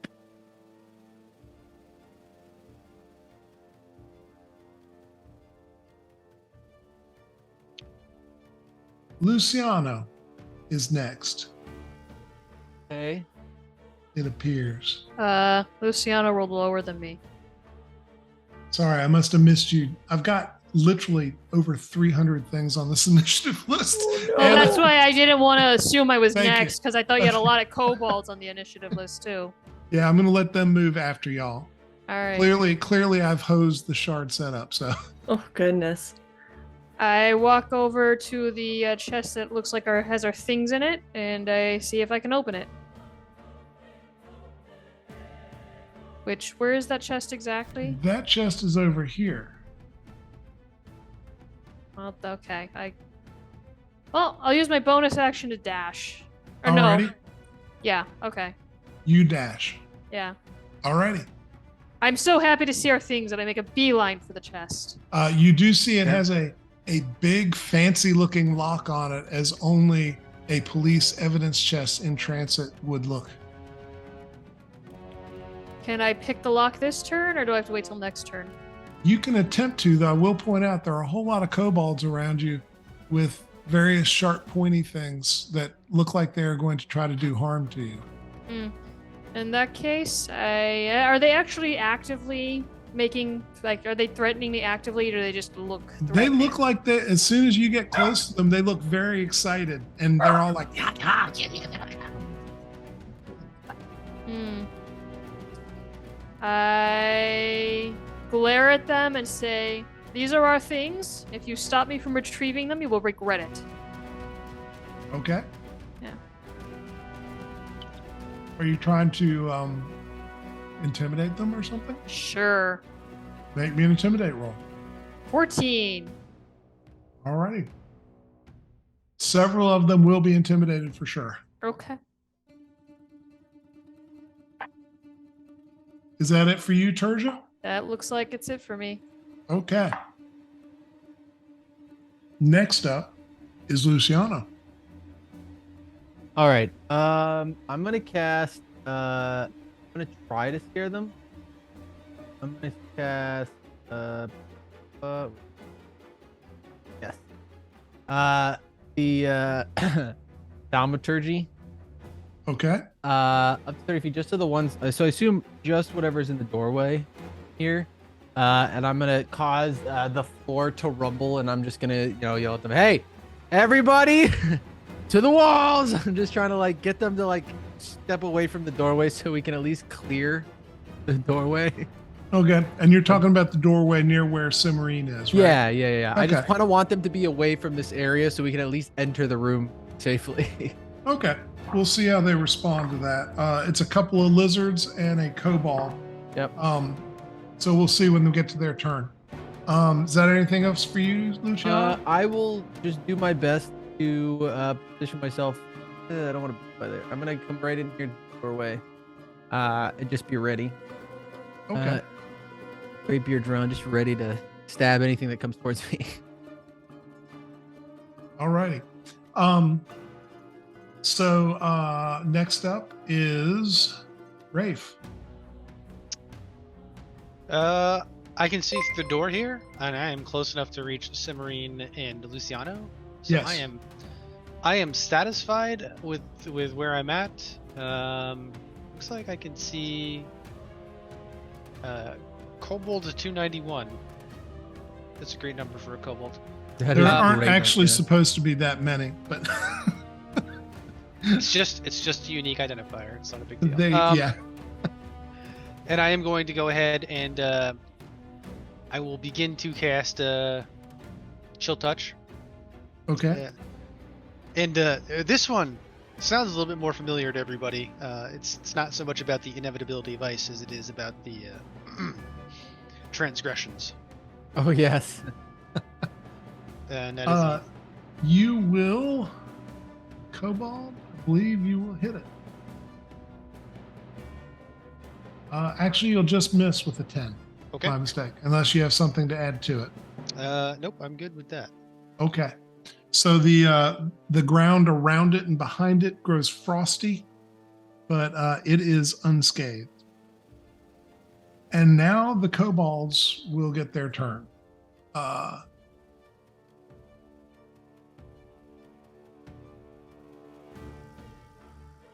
They swarm. There are too many in here. This has taken so many different versions of this. Yeah, my apologies, guys. There are a lot more in here than there were actually supposed to be. Well, they are kobolds. If we do hit them, they're just gonna go down. That is true, but it wasn't intended to be a veritable swarm of kobolds. It looks like it has replicated what I've done many, many times. So basically, a bunch of them swarm around Anna, Terja, and you're going to have 3 that are actually on you and attempting to hit you. The one that is on Cimarine will, in fact, attempt to hit Cimarine. And so let's give that a try. Cimarine, it gets a 17. Does that hit you? It does. You take 1 point of damage. It is using what I can only describe as like a really, like a shiv. Ow, stop that. Like maybe it's sharpened a bone or something and fire sharpened it. So they're literally punching at you with little tiny ice picks. Let's see. Lizard leaps over the chair and comes at and you notice, even though it looks like there are a bunch of lizards here, Cimarine, a lot of them, as it moves, all of them are blinking. Interesting. Same with you, Terja. All of them are blinking. And one of them will attack. Cimarine, it attacks you. And is a 12 enough to hit you? It is not. Alrighty. It misses you with its tiny baby lizard teeth. Let's see. For Terja, we're going to go ahead. 3 of them are going to make attacks. They do not have pack tactics because they're not regular kobolds. So first one on Terja, it's an 18. Second one, it's do all 3 of those hit you, Terja? Well, an 18 and what? 18, 21, 17. Yeah, they all hit. Okay. Sorry, I thought you could see these as they were happening on screen. My bad. Oh, I'm sorry. So that'll be 3 points of damage. Each one literally, it's like a little shiv. You Okay. also notice these kobolds aren't well dressed. They're all dressed in like gray smocks. In fact, it occurs to you, Terja, they're dressed a lot like you. Like maybe they've broken out of kobold prison. And put on maids' outfits? Oh, excuse me. You're dressed as a maid. I forgot. My apologies. I thought you were still dressed in the gray smock. They're dressed as your companions are.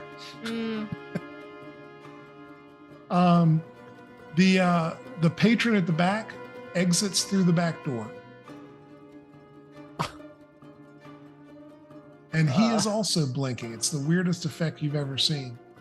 And there's multiples of them. It's like if you've ever seen a movie where they've done that weird effect where a person moves and there are multiple versions of them moving behind them.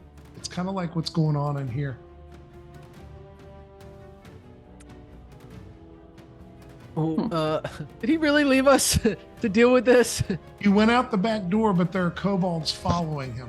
So yeah. you're not really sure why he went there. There's a couple reasons it might have been. But all the kobolds that are up here are following him.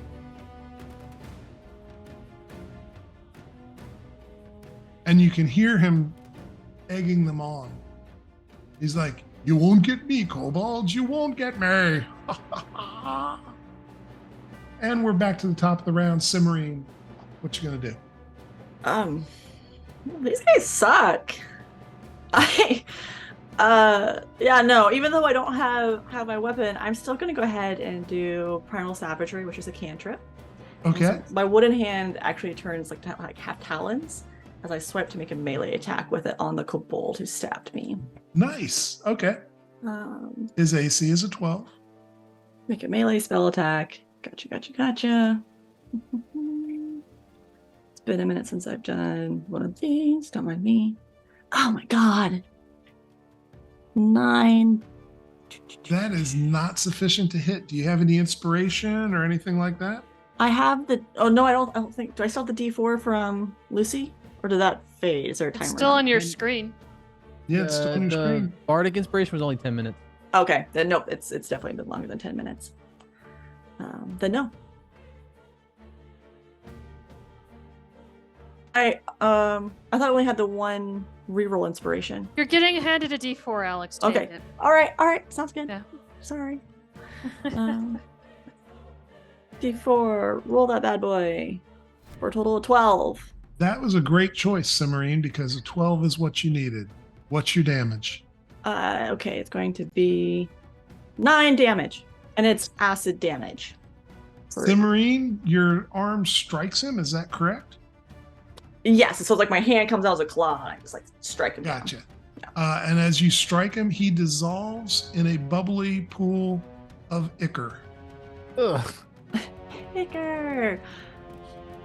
Yeah, And that's all of his shadows begin to fade away too, or all of the images of him. so he was tangible when I hit him. Yes. Okay. I good take to a know. step back, just like, what the hell? There we go. He's finally gone. All right, cool. So I just announced to everyone, you can hit them. They're real. You can hit them. And then I guess I'm going to. Oof! If I move, that's going to be a lot of attacks of opportunities. I don't like that a whole bunch. So I guess I'll just chill there and wait to fight something else another day. Alrighty. Okay. Turja. Well, the kobolds already don't like us, and the patron is not watching because he left the room. So I am going to pick the chest locks to get at the weapons that we need to kill the kobolds. Alrighty. Make your pick attempt. It is a DC 20. 17. It is a harder lock than you had expected. Do you have anything you can add to that to bump yourself up? I do not. Would you like to push the roll? I'll let you try again, but if you do, they're going to get to attack while you're doing it. Worth a try. Okay, make your second roll. Nope, 16. And they will, the three of them are all gathered around you, and they begin again trying to shiv you with their little tiny shivs. One hits you with a 20, a 6, one misses, and a 7. Does a 17 hit you? Yes. Okay, so 2 points of damage. Ooh. Anything else from you, Tertia? I yell. As soon as I get this open, you'll be sorry. Yeah. They appear almost crazed. And we are to Luciano. All right, I'm going to take a step forward and do my best just to skewer. Those are lizards, you said? Yes. The by the way, the shaking of the room did keep some other lizards at bay. Oh, okay. You'll cool, find the cool. lizards here and here. Both stayed where they were instead of entering the fray. Gotcha. Well, I'm gonna take a stab at lizard that's next to Cimarine. Just try to. Alrighty.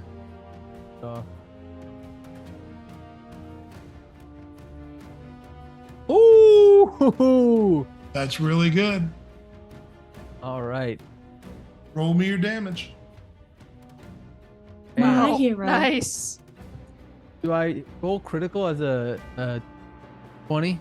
Yeah, it's a That's critical. what I thought. Let's go. Nice. So here's what happens, Luciano, as you lean in, you spear the lizard, but you realize you speared what appears to be just an image or an echo of one. But your roll was so good, your attack was so well timed and conceived that you actually hit the real one somewhere behind it, almost by mistake. What the fuck? Huh? Okay, got it. Lucy! Good. And that one also, all of them begin to disappear. One drops on the edge of your rapier, and the others all begin to fade away like echoes that are lost in the wind. Damn. All right.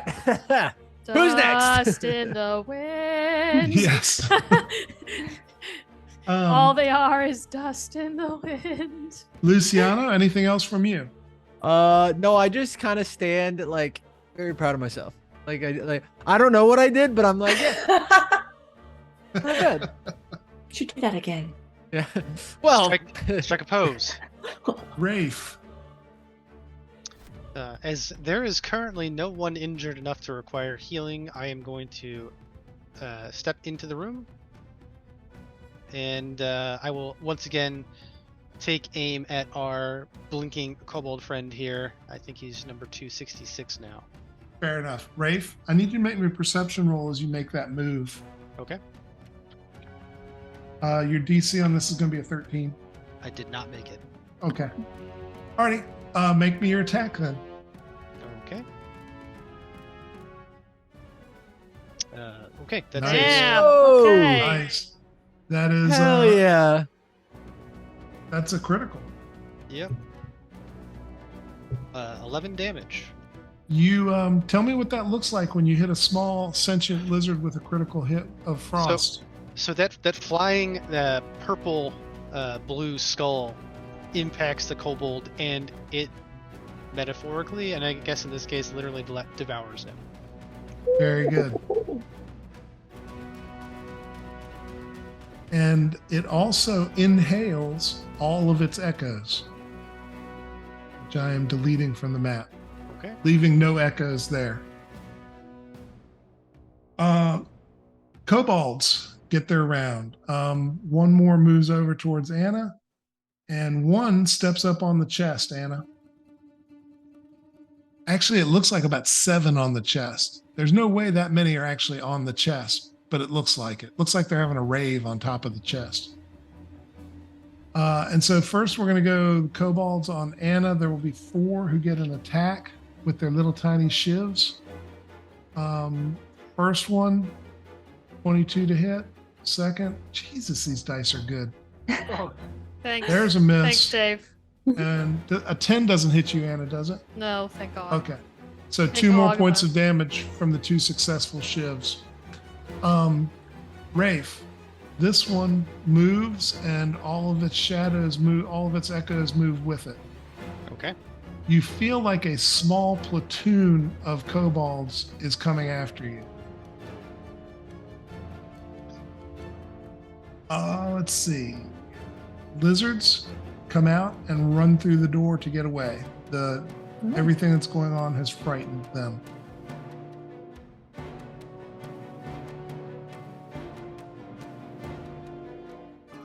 What else? Big kobold begins moving towards Rafe and the rest of the group. Its shadows lumbering with it. Its echoes lumbering with it as they go. And more lizards run out of the building.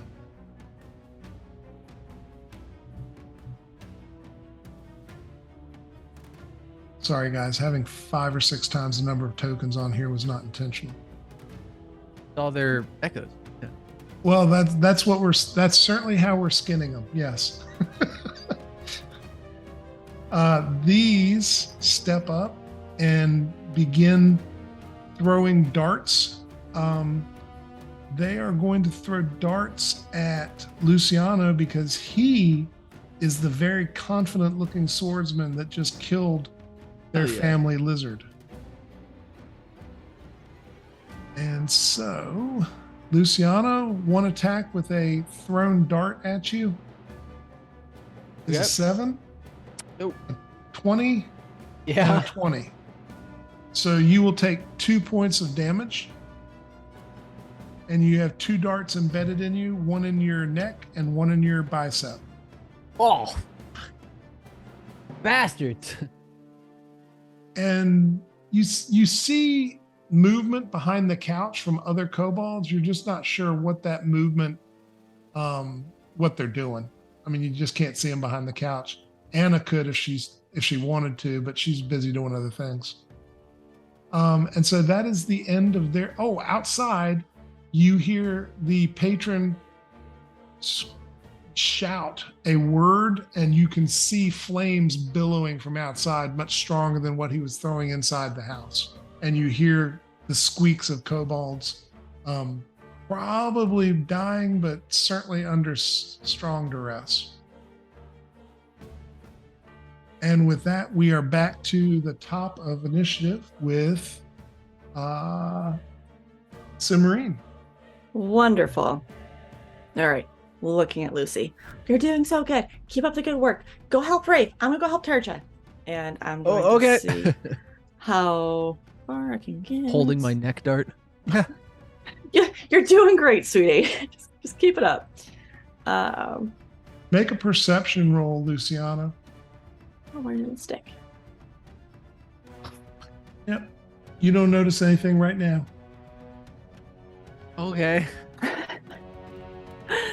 I'm gonna go ahead and cast my Primal Savagery again, since that's what I have. And I just want to get them off Turja. So I moved. I'm gonna attack with my thing again. Alrighty. You may attack at advantage because they are not paying attention to you. They are so excited that Terj is willing to sit there and take their attacks. They're almost beside themselves. An 11. That will just miss. Do you have anything to Just bump it miss. up? Nope. I'm done this time. That's all I got. Okay. So you do miss. Get caught up in one of the echoes and swipe the wrong one and curse myself. Completely fair. We are to Terja. I look. If I look around, do I look around? Do I see anything that could be used as a decent improvised weapon, or does it look like I can maybe steal one of the shivs from the kobolds? Sure. If you were to throttle a kobold, you could steal a shiv. There's a lamp on the table about 10 feet from you, right there. You could certainly use that. You could use the table. That's probably what's close to you. I attempt to throttle the kobold nearest me and steal one of their shivs. Alrighty. Make a grappling attack. Or actually, you're just trying to make a physical attack and actually kill him, right? So, yeah, just make me a fist attack. How do I do that? It would be your strength plus your attack modifier. It'd be your strength-based attack modifier. So it'd be your And normal. there should be an unarmed strike on top of your weapons list. I get an 8. You do not hit. It also counts your your proficiency bonus. Oh, then I get 11. Okay. You came up one short. These guys are in armor class 12. Great. However, I will also give you advantage against them because they're really so interested in hitting you. They're not as interested in defending Oh, themselves. thank God. 19. Much better. Okay, roll your damage. Well, I wanted to steal the shiv. I'm not really so much like trying to kill him directly as get a weapon. I don't think he's going to give you his shiv. I think you're going to have to literally throttle him. The problem with me trying to hit somebody with an unarmed strike is my damage with an unarmed strike is 0. That's fair. So can I just steal the shiv? Make a dexterity-based hands roll. 10. Alrighty, and his roll against you to keep it is a 7. You managed to steal the shiv out of his hand. Oh, thank God. I mean, thank Agma. Alrighty. Anything with your bonus action? Trying to think if there's anything handy. No, not this turn. Okay. We are to Luciano. I will once again take a step forward. Try not swing. I'm gonna stab forward at the kobold. Okay. Luciano, you stepping up on the chest? Was that the chest? Oh, Yeah. I'll skirt alongside it. I mean, you could take the high ground. Yeah, sure. I'll take the high Okay. ground. Yeah, and I'm Okay. gonna jump off of it to try to skewer one. Perfect. Make me an acrobatics check. Great. DC's 10. Love acrobatics. It's the best. Okay. So you jump off. You don't get any advantage out of that maneuver because you just didn't execute it very well, but you're also not at any disadvantage. So make your attack regularly. Oh, Yeah, Not you missed him. yeah. I was high on my great performance before, and I let it go to my head. You bought your own hype. Yeah. Anything else, Luciano? Uh, Okay. Rafe. I just try to get my feet under me. That's all I do. Is I Oh try- yeah, you get your feet under you. Rafe, perception check, please. Okay, 7. still not noticing anything. What do you want to do? Given that I am facing down a horde of kobolds, are they close enough to be engaged to me at this point? Yes. Okay, then I have no choice. They are going to learn all about trespassing against Rafe. Okay. 18 to hit, or 23, sorry. Alrighty, that definitely hits. Roll your damage. And 3. You freeze the guy right in front of you, and his arm actually seems to go rigid, and he pulls the shiv out of his freezing arm into his good arm, and he prepares to come back at you. Do you have anything else to do to him? To anybody or any other action? Nope, don't want to step away. Mostly because I'm pretty sure I won't get away at this point. Yeah, I'm fine with what I've done here. Okay, fair enough. And that brings us to their turn. So we're going to start over with Tertia since she's got the small army with her. Let's see. One of them's disarmed, so he's also going to attempt to hit you with his bare little kobold fist because you took his weapon. Does a 15 hit you, Tertia? Yes. Okay. That will be 1 point of damage, but that will be temporary. It'll come back at the end of this scene. Okay. Okay. The ones with the shivs, 18, 22, and Jesus, these dice. Shard Tabletop's got good dice, y'all. No, Shard Tabletop is terrible dice. I mean, depends on where you're sitting, I suppose. But so that'll be 3 more points of damage, Tertia. Okay. And let's see, over here, we've got one will attack Cimarine because she's standing right there. So, no, I take that back. I've taken them all at Tertia. So that's it. That's it for them. But 2 will charge her, and 1 throws a dart at Luciano. So Luciano, dart coming at you.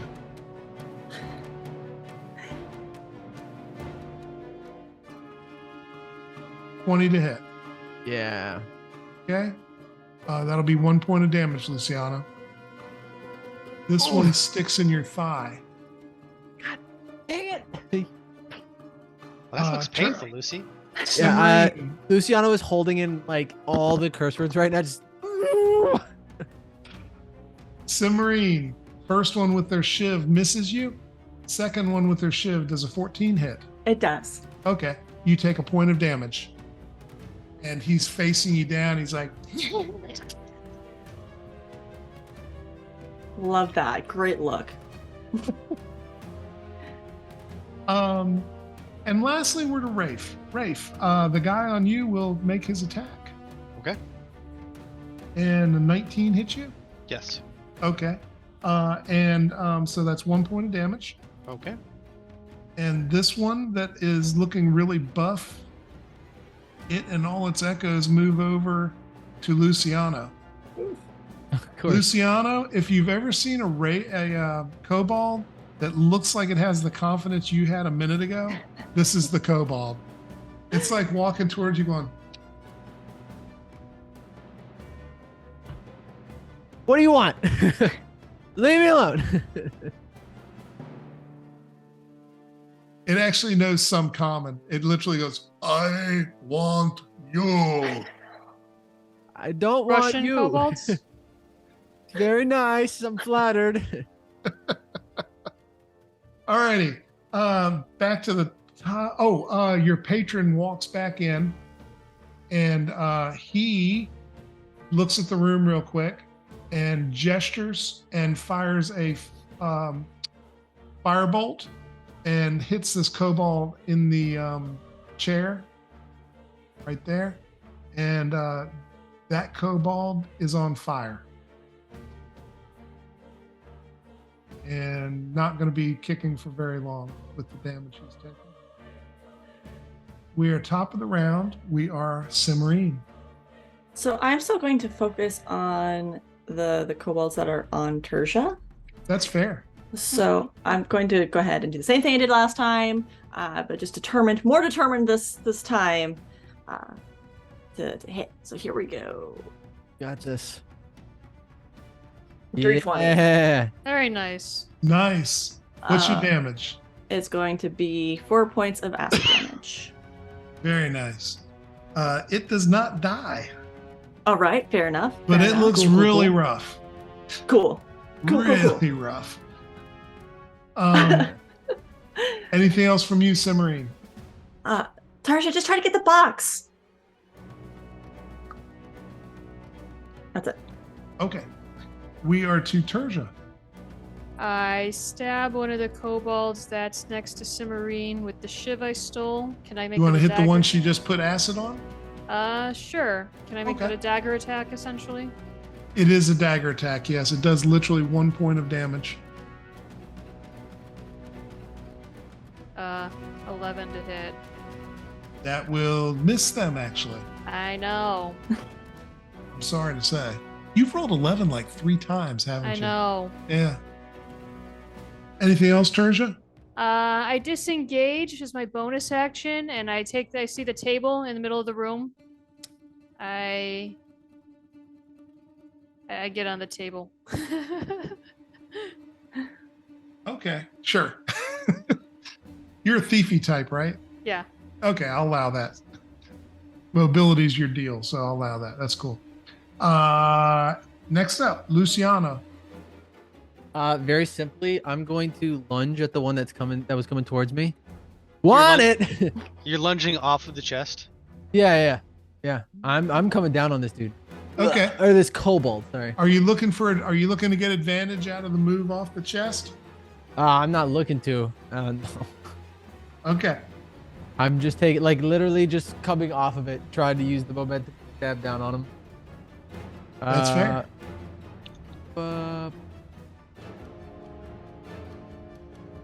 16 to hit. 15 will hit. Oh, You surprise him. Oof. Okay, I'll take it. And you do some damage. Some is better than none. Yeah. You stick him in the bicep, and he's like, "You poked me." There's more where that came from. We are to Rafe. I'm going to continue to try and put down this other kobold that is, I guess, hurling splinters at Luciano. Indeed. So let's see.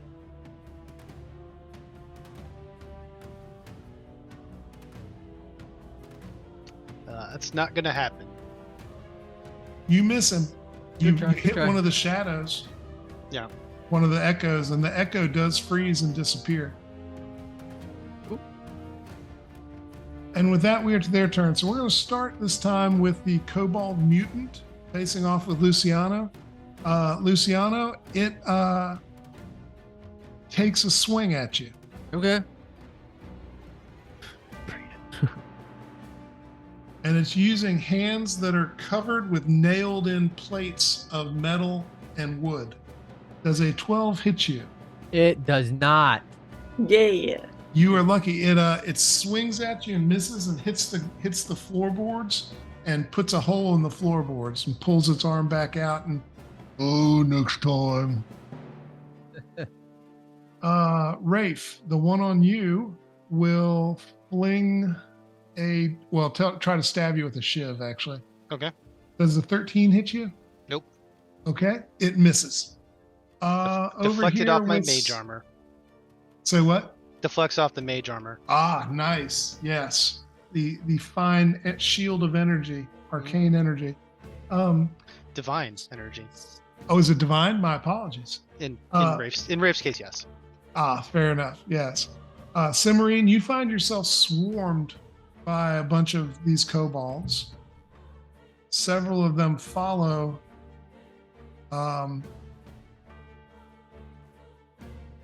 Perja over to the table, and they're trying to figure out how to get on the table quickly, which probably won't happen. But Cimarine, you're going to be subject to several attacks Let's do it. Let's go. as they have swarmed around you, and your nice personality doesn't. As they seem to go be past the giving you- marine, does she get opportunity attacks? I'll give one of them disengaged from her. So Cimarine, you can have one opportunity attack. Cool. Am I able to use the primal savagery on that, or does it have to be like a weapon attack? It has to be. Is the primal savagery a cantrip? It is. Yeah, no, it's only a weapon attack. I guess I'll try to do an unarmed strike, just a quick little bat. There you go. 16. That hits. What's Let's your damage? go. 2. All righty, you do a little bit of damage to him. Nice slapping. A little bit. It's a. Never mind.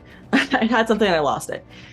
All righty, Tertia, they're trying to figure out how to get up. They're not going to get up this round, but they are trying to figure it out. They're looking at the chairs. They're looking at the couch. It's likely they'll figure out next round how to get up on the table with me. Cimarine, we've got 4 attacks coming with shivs. A 12, Nope. 20, Yes. 7, No. and a 19. 2 this hit. Alrighty, 2 points of damage. Luciano, please make me a perception roll. Man, you're bad at this. I'm tired and hurt. Okay, cut me some slack. Rafe, I need you to make me a perception roll too. And now you've got 2 different things you're possibly perceiving. Yeah, So one of them will be successful. So Rafe, Oh. I need you to tell me whether your eyes are working or your nose is working better. Rafe is very distracted visually, so he probably smelled whatever's going on here. Okay. So you smell coming from Luciano a faint smell of like that guy's poo farm. Oh, God. Luciano, did you step in any of the poop? What? I mean, we walked a long way. Tertia, you're up. I stabbed the kobold in the middle with the. Nah, I stabbed the kobold to my left with the shiv. Alrighty. Make your attack. Oh my god. That misses. Anything else from you, Tertia? I don't suppose I can kick one of them just for spite. Okay, so I'll let you try that. Normally you wouldn't be able to. No, If you no. do- I just meant theatrically. Oh, theatrically, sure. You can kick him for spite. Ah. Nasty little fiends, get out of here!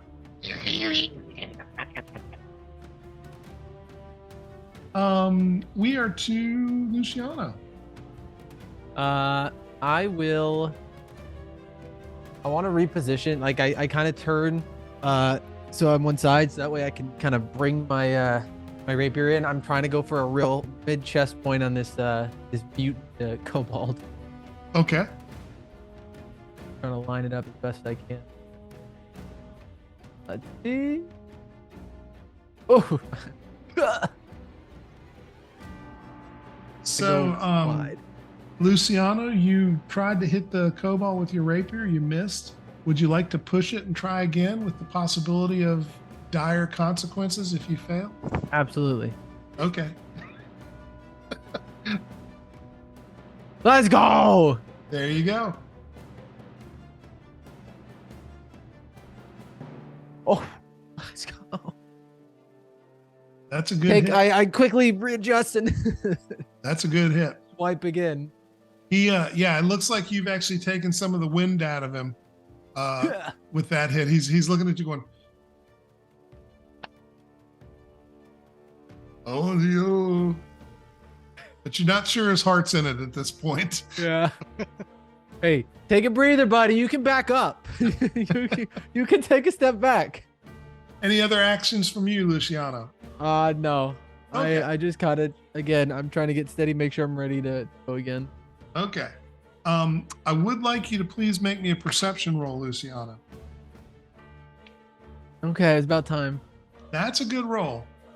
So you're going to notice two things. One of them you're going to notice just as crystal clear as it could be. The other you're going to kind of notice on the periphery. I need you to tell me sight or smell, which is going to be crystal clear. Sight. Fair. Alrighty. You see below your feet, the chest that you're on, which is on its side, has cracked open a bit from all the movement of you on it, dancing around, avoiding blows. Inside, you see what I can only describe as kind of a bunch of little tiny junk, like knickknacks. There's pieces of wire and pieces of leather, and Copy. it's really hard to tell what's in this chest, but it looks like intentional, and there's a lot of it, but it doesn't look really valuable to you. On the periphery, you do smell. You're pretty sure you have the reminiscence of that poo farm, or something like it, coming from the darts. Did those monsters throw poop darts at me? Rafe, you're up. I'm just enraged at this point. I'm like, how dare you? Rafe, you're up. You can now make a perception roll at advantage now that it's cracked open. Having seen Lucy and also heard Luciano's outrage, I'm not laughing at him, but I am chuckling a little bit, and I am going to go ahead and say, but don't worry about it. We'll take care of it as soon as we're done with these kobolds. Who does that? Kobolds. Yeah. Um, Kobolds, yeah.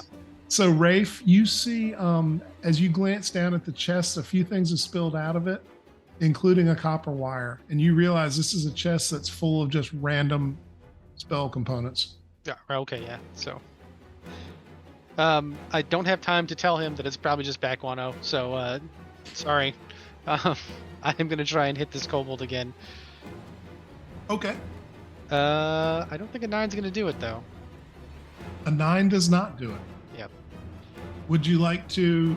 Oh, that was chill touch. Yes. So, if you would like, I will let you push that and attempt it again. But if you fail, you will have a effect on your magic that will be detrimental. Your call. I am actually going to go ahead and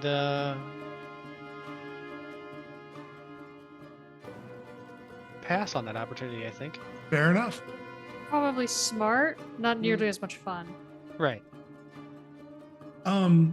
And that's y'all. So now the kobolds go. We'll start with the 4 that are around Cimmerine. Okay. Cimmerine. 1, 15, 17, 16, 8. 3 of this hit. Alrighty. So they all come in Cimmerine, kind of like a pack of just angry kids, and just begin jabbing at you like they're jabbing at you with their pencils, but it's their little tiny shivs, and you take 3 points of damage. And they're all just circling around you. You can look at them like they can smell your blood, Cimmerine, which is now freely flowing in several places, and you can tell it's really exciting them. Delightful. Turja, one of them comes up on the chair, one comes up on the other chair. You see this one's queuing up. You can take an attack of opportunity on the one closest to you as it's climbing up on the chair. I will take that. 24. Now that's a roll. Finally. That's a roll. What's your 6 damage? points damage. So it's actually 1 point plus your strength, because it's have you grabbed something else besides a shiv? No, but don't I get at least my proficiency bonus? Not on damage. No. No. All the shivs do 1 point straight up. Then 1 point damage. Fair enough. Now there is that lamp over on the other table. Okay. Just I mean, saying. I can't run grab it now. No, you can't, but I'm putting it out there for future use potentially. So 2 are on the table with you, and they will take their attacks. First one, a 5, that misses. Second one, a 9, I think misses also. Yes. Well, I was due some luck. You were due some luck. They're probably winded from the climb. On Rafe, the one on Rafe will take his 1 shiv attack. 11, Rafe, that misses you, yes? Bounces Correct. off of your mage armor again? No, he just straight up misses me this time. Ah, perfect. Okay. And the big brutish one that is on Luciano, he takes his attack, and it is a 9. Luciano, you think you may have winded him with that strike and kind Heck of taken some of his energy because he's like, ugh. And we're at the end of the round. Cimarine. Did our patron do anything that turn? The who? The patron? Oh, yes. Thank you very much. Forgot Oh, about anything to help us. Yeah. Yeah, right. He will throw 1 more fire bolt, and 1 more of the guys behind the couch disappears. Well, he's on flames right now, and he's kind of running around screaming, but soon enough he'll disappear. Alrighty, Cimarine, you're up. This is a bad situation to be in, even without pack tactics. I guess I'm just going to disengage and run.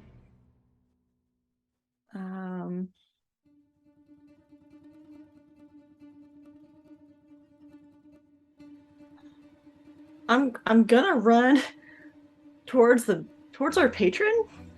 Okay. And let's see how far can I get. Here, ish. I'm not here to hurt you. You see as you run towards him for just a moment, Cimarine, you can tell he's not surveying the battlefield as well as he might hope. Because as you run towards him, he does turn and you see he begins to gesture. Uh-huh. And then as he sees that you're not one of these little scaly guys, he stops and goes, oh, Here to help. Here to pardon help. me. Are Are you going to do anything else? I think that's all I can do. Disengage as an action, movement. Okay. All right.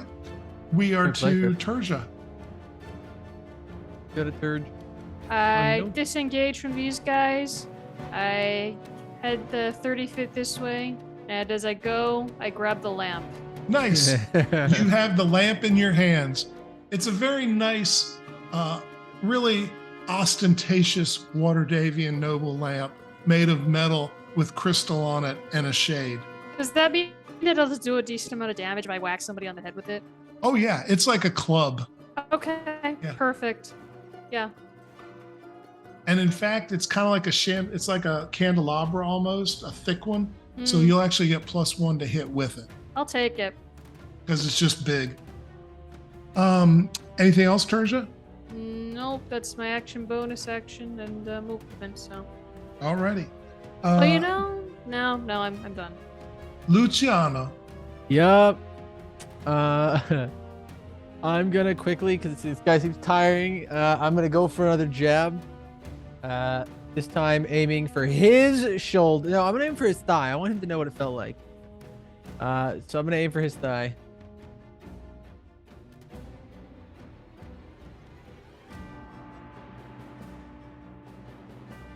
That hits. Oh, fuck yeah.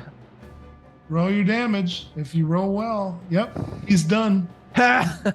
Tell me what that looks like, Luciano. How do you finish off this kobold who has spent literally years of montage training preparing for his final showdown with someone, only to be completely ineffective? Yeah, I want to just, like I said, I was aiming for his thigh, so I stab him in the thigh. And as I nail it in there, I just want to it tears apart his leg. His leg is gone. He's bleeding out. He's everywhere. And as he falls to the ground, I just kind of look at him and say, "Oh, you were gonna come for me." He looks up at you. He's like, And after he passes out, I wait to make sure he's like down, and then I kind of take like a big sigh, like because I'm hurting. Like, okay. So Luciano, it's kind of frightening because you see he's on the ground, but 4 or 5 echoes are still standing there looking at you, and they're all doing this. Again, I just sigh. I just kind of, oh no. And they all start pointing at you. You can hear them all like a chorus, like, "We want you. We all want you." Yeah. And then they start to pop and dissolve and fade out of existence. Everybody wants some. Can't have it. And they are all gone. Anything else from you, Luciano?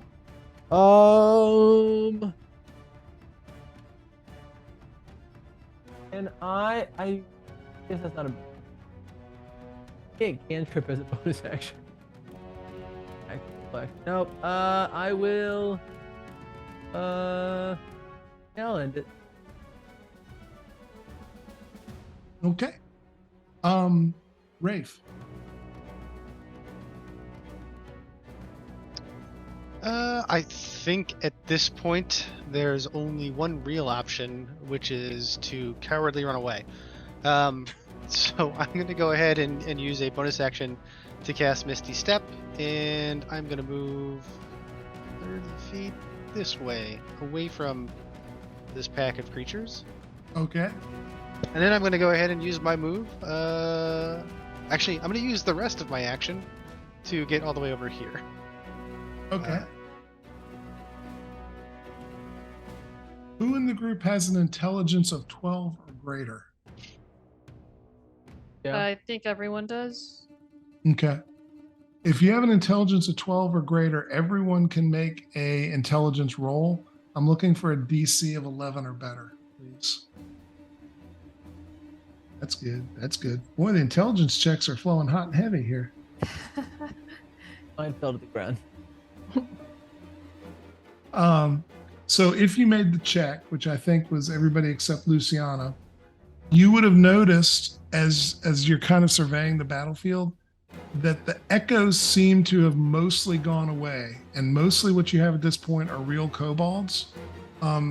Rafe, even as you left the one that was in front of you, you could note that 2 or 3 echoes popped and kind of dissolved around it, as if some form of effect was losing its efficacy. Okay.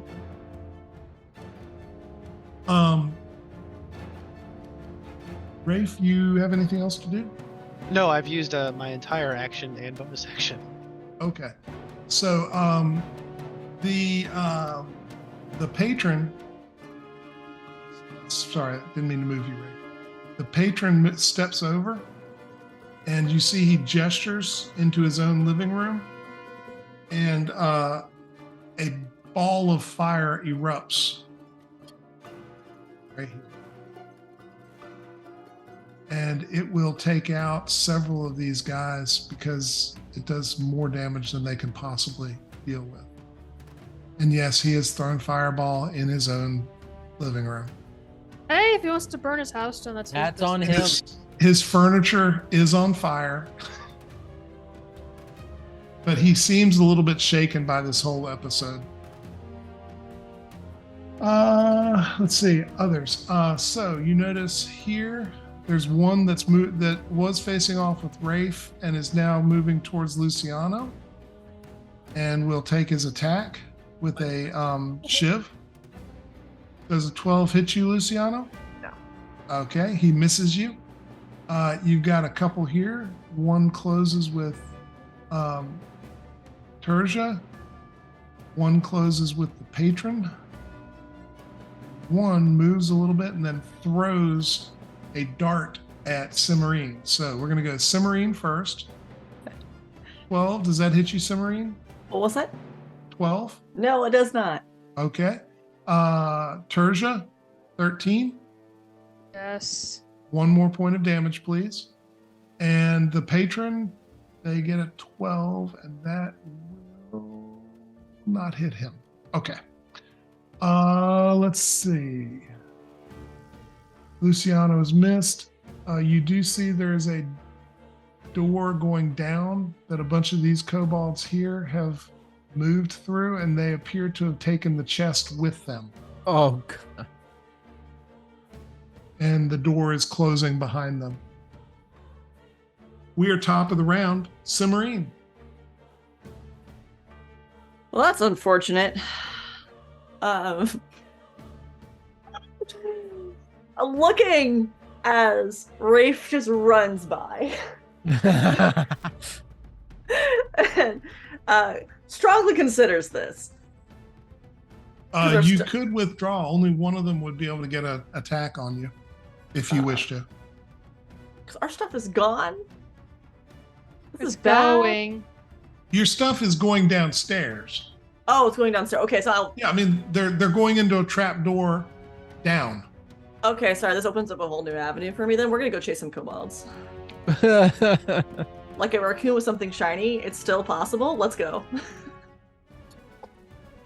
So. What you gonna do, Submarine? Oh, I see why. My map. I had to have my map zoomed in too much.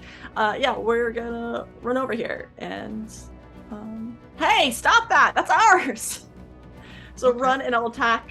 If there's one that's actually particularly carrying it, or Oh or no, is they're all dragging it, and it appears they've actually got a rope tied to one of the handles that's being pulled by something in the basement. okay. So there might be more kobolds. It's hard to say what's in the basement. It's our loot, and we'll face the consequences. There's the one that I attacked previously that was still wounded. Yeah. I'm going to try and hit him. Yeah. All right. Easy kill. Yeah. 17 That definitely hits. What's your damage? or 5. Alrighty. That one drops. But Yeah. there were no echoes around it. They all appear to be real at this point, except maybe a couple over where Luciano is. Sounds good. Is it possible to try and also intimidate them with that attack, or is that too much? You could have intimidated instead of doing damage. Gotcha. Okay. Never mind. So yeah, next time if you want to actually use the attack to intimidate, let me know. Sure. Sounds good. Anything else from you, Cimarine? Nope. That'll do it. Alrighty. We are to Terza. Terza Hey. of the Mighty Lamp. Yeah, I swing the lamp at the one that's in front between me and the patron. Okay. Swing away. What do I actually like? What do I do? What do I add to this? It's effectively a club. So you would use your strength and your what is your normal strength? Do you have a strength-based attack, Terza, like a sword or something? I have a dexterity-based attack with my rapier. Strength weapons, no. Yeah, so it'd be your proficiency bonus plus your strength plus a d20. Okay. And plus 1 because it's a big heavy thing, I told you. Yeah, 8. Alrighty, so that'll miss. So this is your first time using this weapon. You're probably not used to it. Do you want to do a rewind and push it at the possibility of something dire happening to you? Or do you want to just live with that result? No, I'll try again. Okay. 7. So please roll a d4.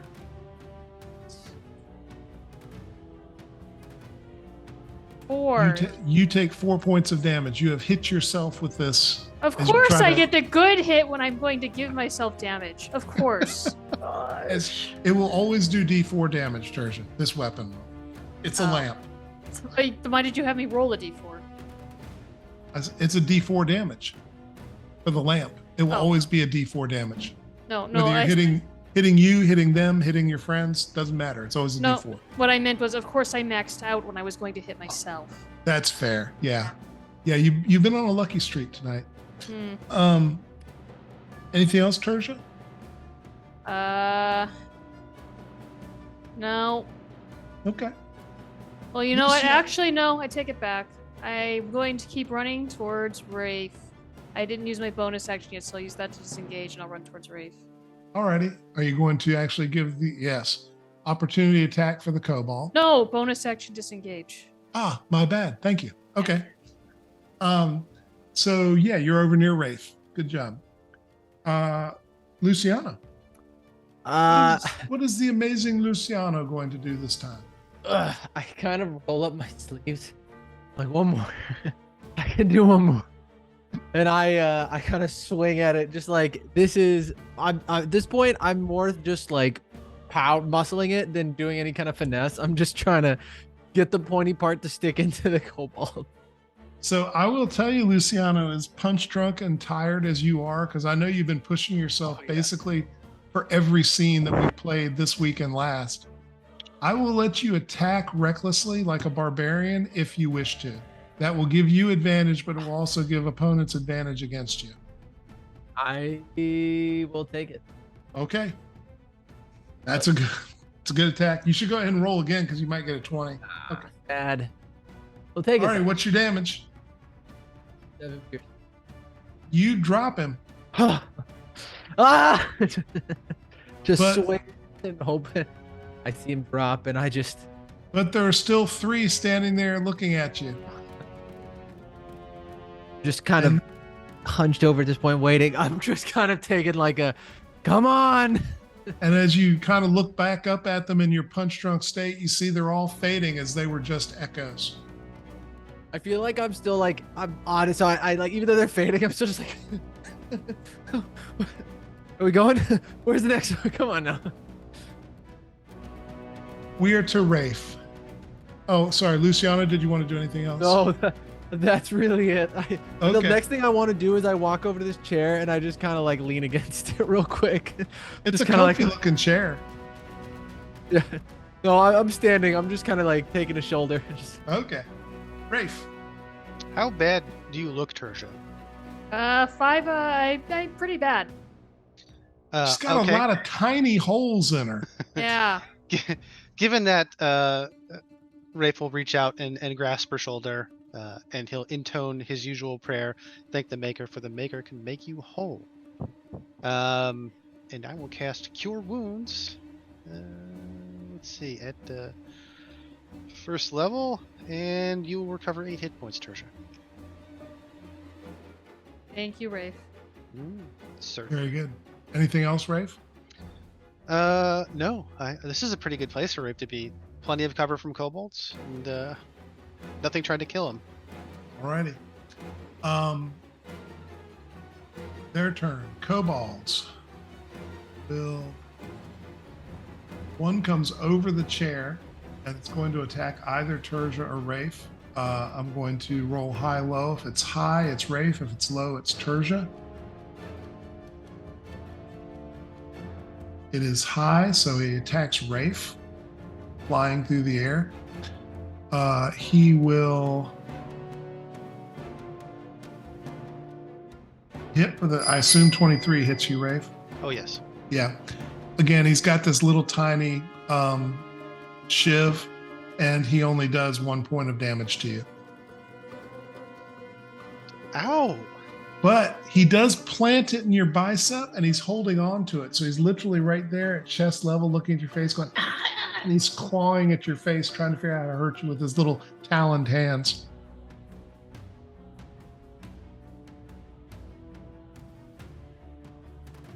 Nice. Thank you, DJ D20. For Rafe's sake, I mean. The 2 kobolds on the patron will take their attacks on him. And let's see what they do. That'll hit, and that'll hit. So 2 of them put 2 different shivs into the patron, and he's now bleeding from his legs where they've hit him. He gestures down at one of them and attempts to firebolt him. And let's see if he does. He misses with his firebolt. They've thrown him off his game a little bit. This kobold runs towards Cimarine, throwing a dart as he comes. Cimarine, 19 hit. Wait a second. No, that was before. Does an 18 hit you? Just a little, just a smidge. Okay. All right. He hits you. You take 1 point of damage, and your dainty nose can immediately smell what smells like a tiny poop farm odor from this dart.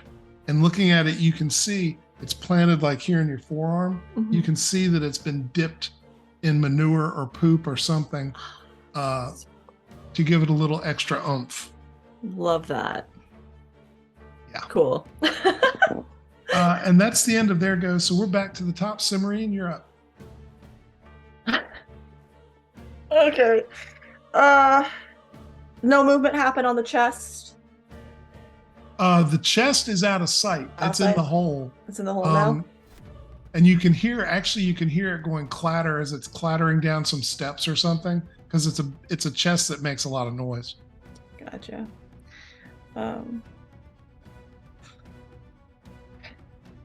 Okay, yeah, no, I guess we'll just keep on fighting that good fight. Okay. Which one are you gonna hit? And how? And how? The only way that I know how that does any kind of important damage. Can I reach the one? That's a 5-foot step, isn't it? The one that just threw a dart at me. And that'd be a whole bunch of attacks of opportunity. Not liking any of that. So I guess instead we will go back to the running, seeing that the chest is gone. We'll disengage and run away. Okay. The fun option, but it's the alive option. So that's 15. 15 more. Here we are. Right back where we started. Okay. The chest is gone. It's gone. Persia. I move over to one of the kobolds here, next to the patron, and I swing at him with the lamp again. Okay. Swing away with the mighty Excalibur, 15. the lamp. That will hit. Okay, finally. So what do I roll for damage? It's a D4 plus your strength bonus. You mean my strength deficit? Yeah. Then it's a D4 straight up. I'm not going to take away from it. Okay, 3. You club him with the lamp, and you spin him around. He definitely looks like he's Actually, no. He's next to the patrons, so the patrons are. I mean, that's an ally, so I get my sneak attack too, right? Yes, you do. All right, I'm a strict god. Good jeez. call. How did This a may rogue be the almost forget mightiest- sneak attack? This could be the mightiest lamp attack the world has ever seen. There we go. 10 points damage. Very good. Yeah, you killed him. Alrighty. So, and now I Tell me what that looks like. well, the crystal just sort of swings into his face and got lots of cuts all over him and cuts his throat and just bleeding all over his face. Okay. So maybe like he looks like he got attacked by a porcupine there for a second or something. A very scratchy porcupine. Yes. Very good. Okay. Anything else from you, Terja? Disengage for my bonus action and then move back towards Cimarine and Rafe. Okay. That way they have Fair to enough. come to me to kill me. Alrighty. We are to Luciano. All right. I will.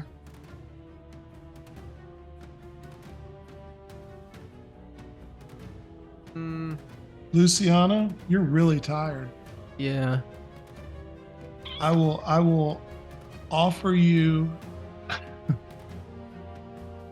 the opportunity to make a Constitution saving throw to see if you just take a nap in exchange for an inspiration point.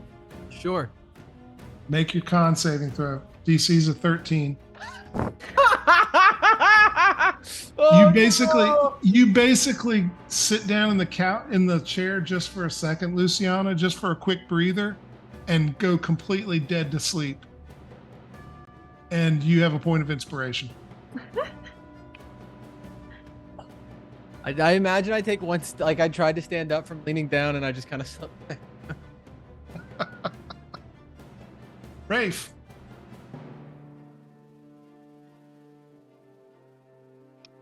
Let's see. I have a kobold hanging from my bicep. That's correct, right? I think your chest. I think he's punched it maybe like right about here, like Okay. close to where your shoulder is. Then I'm gonna go ahead and try and throw him off, which I think is an unarmed strike.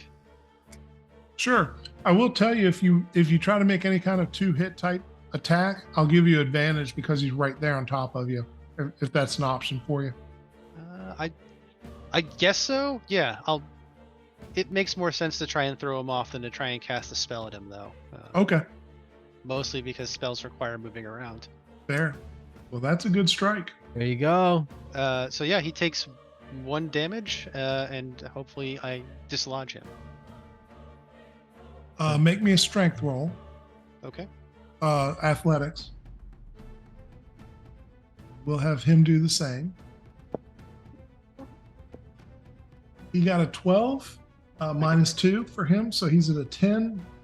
13. You got a 13. You did dislodge him, Okay. and you basically toss him over to there.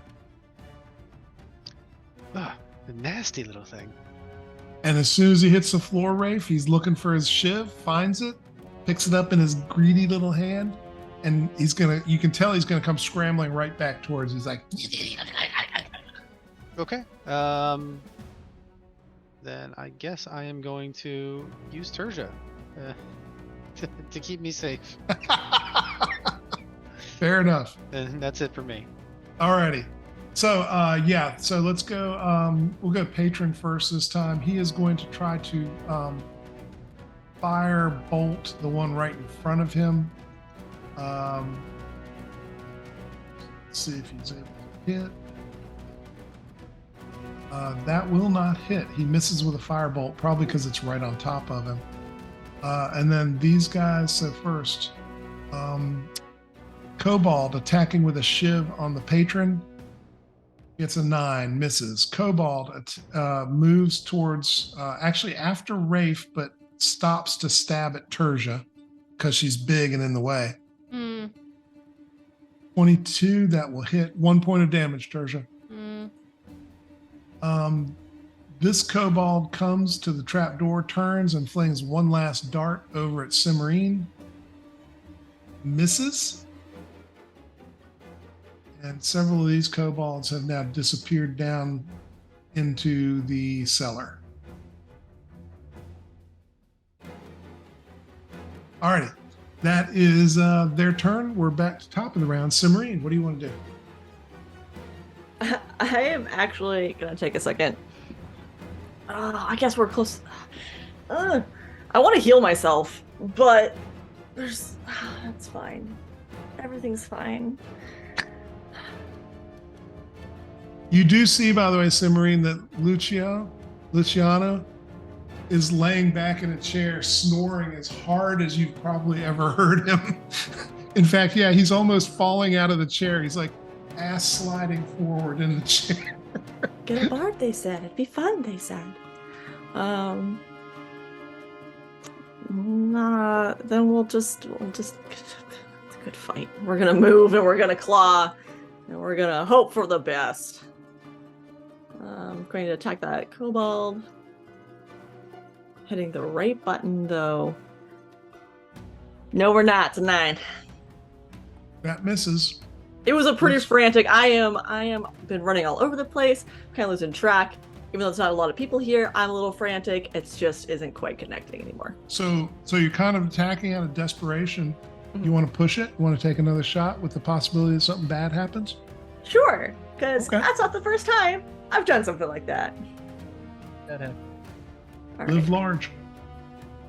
Nope, same thing. Technically, she didn't do worse than last time, so But she Didn't do still better. failed. yeah. Alex, please roll your damage on yourself. Let's go. 6 damage. There you go. Sorry. Yeah, you're so tired that you just don't do what It's you should mad. I think Yeah. that's my big fatal flaw at times. I just get so mad sometimes. Yeah. Kind of Frustrated. bent. Yeah, and Yeah. it's not good. So totally end up scratching myself. Persia. As I feel the one behind me stab me with this shiv, I swing around and I whack him with the lamp, or I try. to. Alrighty, oh mighty wielder of the lamp. Yes. Hey, That's a good hit. 18. Yeah. Okay, you said D4. And 4. All righty. Nice. And he had been hit before, Terja. He actually drops. You Oh. once again have lamped him. Well. This one wow. though, you hit him bad enough that when he drops, he actually took the shade with him. So this one looks like some sort of weird party goer as he's laying stiff and dead with the lampshade on his head. Anything else for you?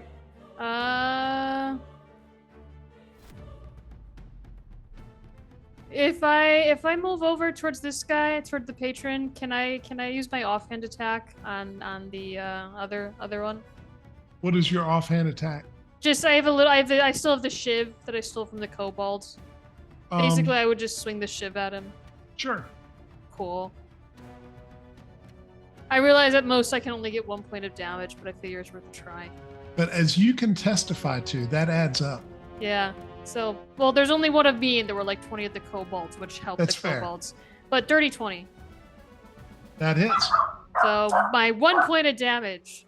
Very good. Plus my sneak attack, because they're right. s- No, I can't use sneak attack on offhand. Never mind. Yeah.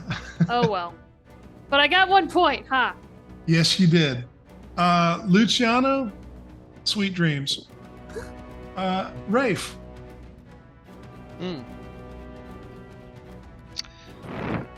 Let's see. Kobolds are all the way down those stairs now, aren't they? You don't know how long the stairwell is. It may be that they're still working on it, but they are certainly out of view at this point. Okay.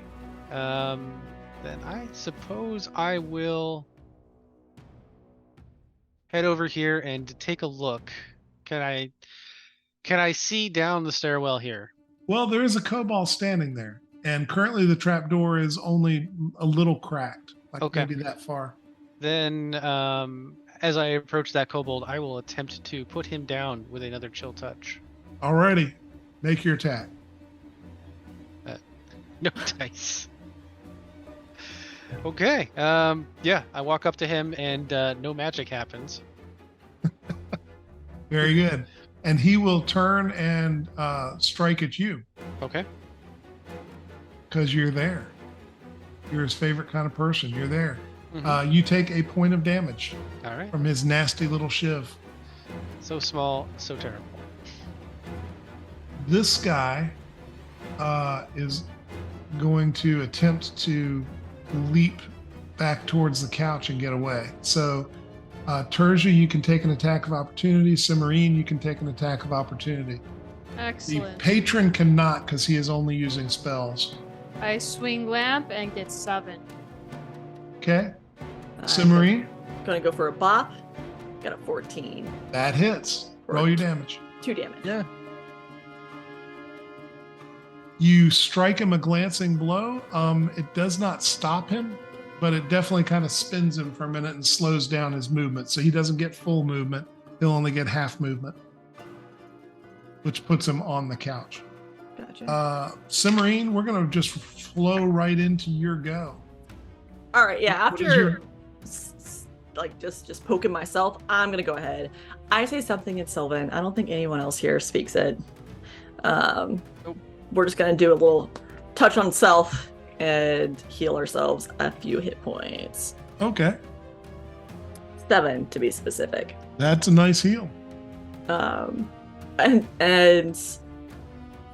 I'm not gonna move. I'm not gonna do anything else. I just healed myself. I'm done. Okay, This seems handled. I'm done. okay. We are to Terja. I chase after the kobold with the lamp, and I whack it. I do want to point out, if you were to throw the lamp, that would be a dexterity-based attack. I throw the lamp. Yes. And it would look a lot cooler. Okay. 23. There you go. There So we roll go. roll the d4 plus your dexterity mod. 5 points of damage. Yeah, your lamp strikes him in the back of his head as he's climbing the back of the couch and ends him. And as it and the lamp get entangled and kind of sit on the couch, the lamp comes to a stand on the couch as if that's where it's supposed to be, with the kobold kind of intertwined in it, dead. And it looks like some sort of weird necromancer furniture. There's a fireplace over to my left. Do I see like maybe a poker and a stand there? Sure. Yeah, absolutely. Excellent. So I walk over here, not walk, move quickly, and then I grab the poker for another improvised weapon. Okay. Very nicely done. Luciano, you're having a good dream. What are you dreaming about? I am main stage at a big theater house playing my, masterful symphony that I've, my life's work, culmination of all my travels, journeys, everything put into a song. I'm connecting with the audience. At the end, I get a rapturous applause. I'm, taking my bow, doing my encore performance. They bring me back out. I'm like, stop, guys. Okay, I'll do it again. That's where I am. Nice. Do you have a manager, Luciano? Currently, no. Okay. So in your dream, you have a manager. It's a guy named Sly. Oh God, no. Who wears a bad toupee, but looks very familiar other than that. Yeah. And he's telling you how he got you a great gig. And when you get to the gig, it's actually just an outhouse and it smells kind of like that poop farm. But then you move on to a better part of the dream. Yeah. Why would you bring me here? I don't want to be here. Rafe, you're up. Let's see. We have a kobold who is busily trying to stab me. I'm gonna end him if I can. Feel free. That will not hit him. Yeah.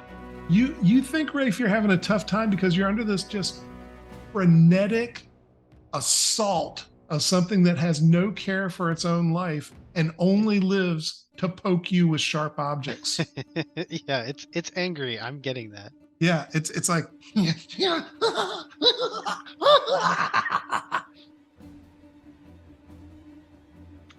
All right, that's all I'm gonna do.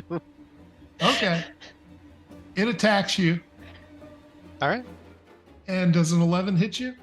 No, straight Okay. up dodged. It misses you, and that just makes it angrier and more excited to hit you the next time. It's like, it doesn't seem to care about getting away at this point. It seems content to poke you as many times as it can get away with. Before it dies. Mm-hmm. Yeah. So I'm going to break out of initiative. I'm going to give everybody an opportunity before I let Rafe take his next turn. I mean, because it's really just Cimarine and Tertia. So Cimarine, Tertia, what do y'all want to do? I'm content to hold action to see how that fight over there resolves. Okay. You are, Cimarine, watching the kobold and the fire in its eyes and the bloodlust. You fear for Rafe's life. Okay. I'm just saying, you think this small lizard, you don't know how Rafe's health looks or anything, but this small lizard looks like it may have been sent here by another god. Interesting. Tertia, what do you want to do? I'd use my bonus action to dash over to where Rafe is. Uh-huh. And then I basically stab the kobold with the poker. Alrighty, stab away. Natural 20. Now that's a good roll, Tertia. Tertia's finally on a roll. Yeah. No pun intended. Roll your damage for a poker. That should probably be a D6, and then double it. Do the regular damage for a crit. 5 points damage. Should I bother roll sneak attack, or is it dead now? Roll sneak attack because it's fun. Fair enough. 17 points damage total.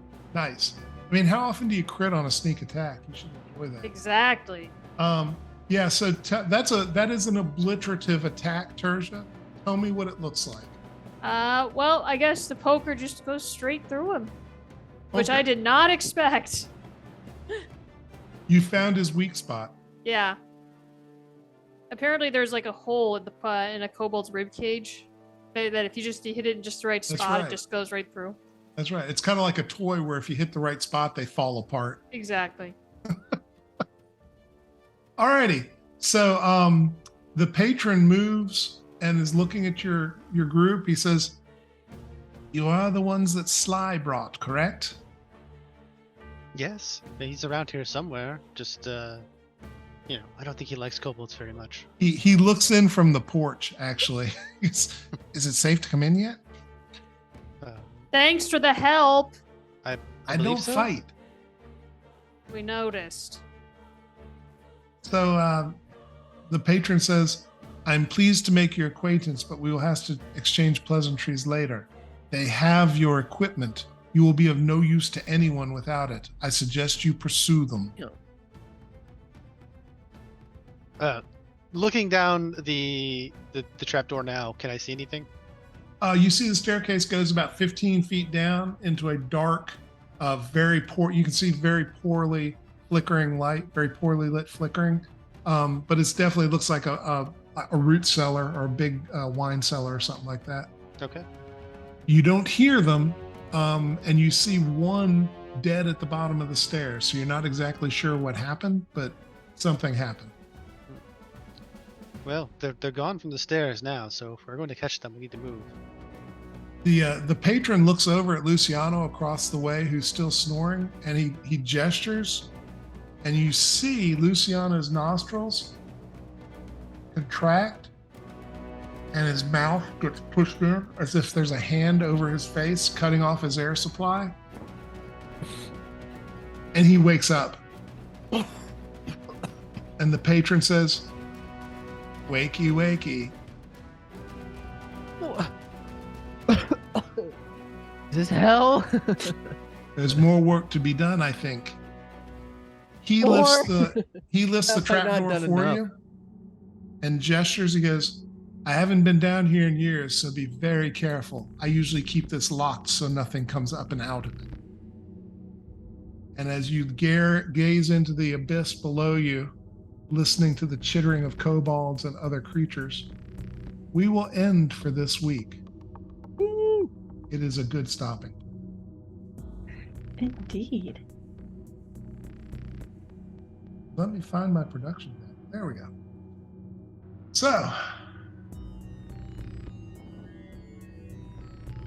we forgot to do the giveaway announcement. didn't. Alex, can you handle the mid-show giveaway announcement while we're coming back to that? I lost my production deck. That's why I couldn't find it. Oh, it's okay. I can announce the giveaway because I think we have a winner. Yep. Guideboat. Yeah, winner of the mystery dice set from 1985 games is Guideboat. Congratulations, you did it. Tech Goblins will reach out to you on Twitch to get the information to send you your awesome prize. Very, very good. Alrighty, I found myself. I'm ready to go. Some quick reminders and a thanks, and then we will end the show for tonight. Anna. Everybody, don't forget to subscribe to the Games Tavern YouTube channel. Subscribing's free, and if you do, you won't miss any of the action, and you will also get access to additional content. Remember that your likes and positive comments in the videos help other adventurers find our shows, so please head over and subscribe when you get a chance. Rob?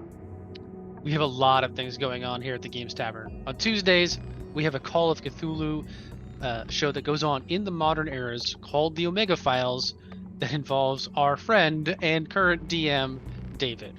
And on Wednesdays, we explore the world of Eberron on Dirty Deeds at 7 p.m. Eastern, and that also includes our friend Brandon. So please check those shows out. Obviously, they have very good casts, as we are borrowing their cast members to play with us. So give them a shot. Brandon doesn't like kobolds, or he would have been here today. That's true. Also, a humongous thank you to Shard Tabletop for sponsoring the show. You can check the link in the chat to check it out yourself.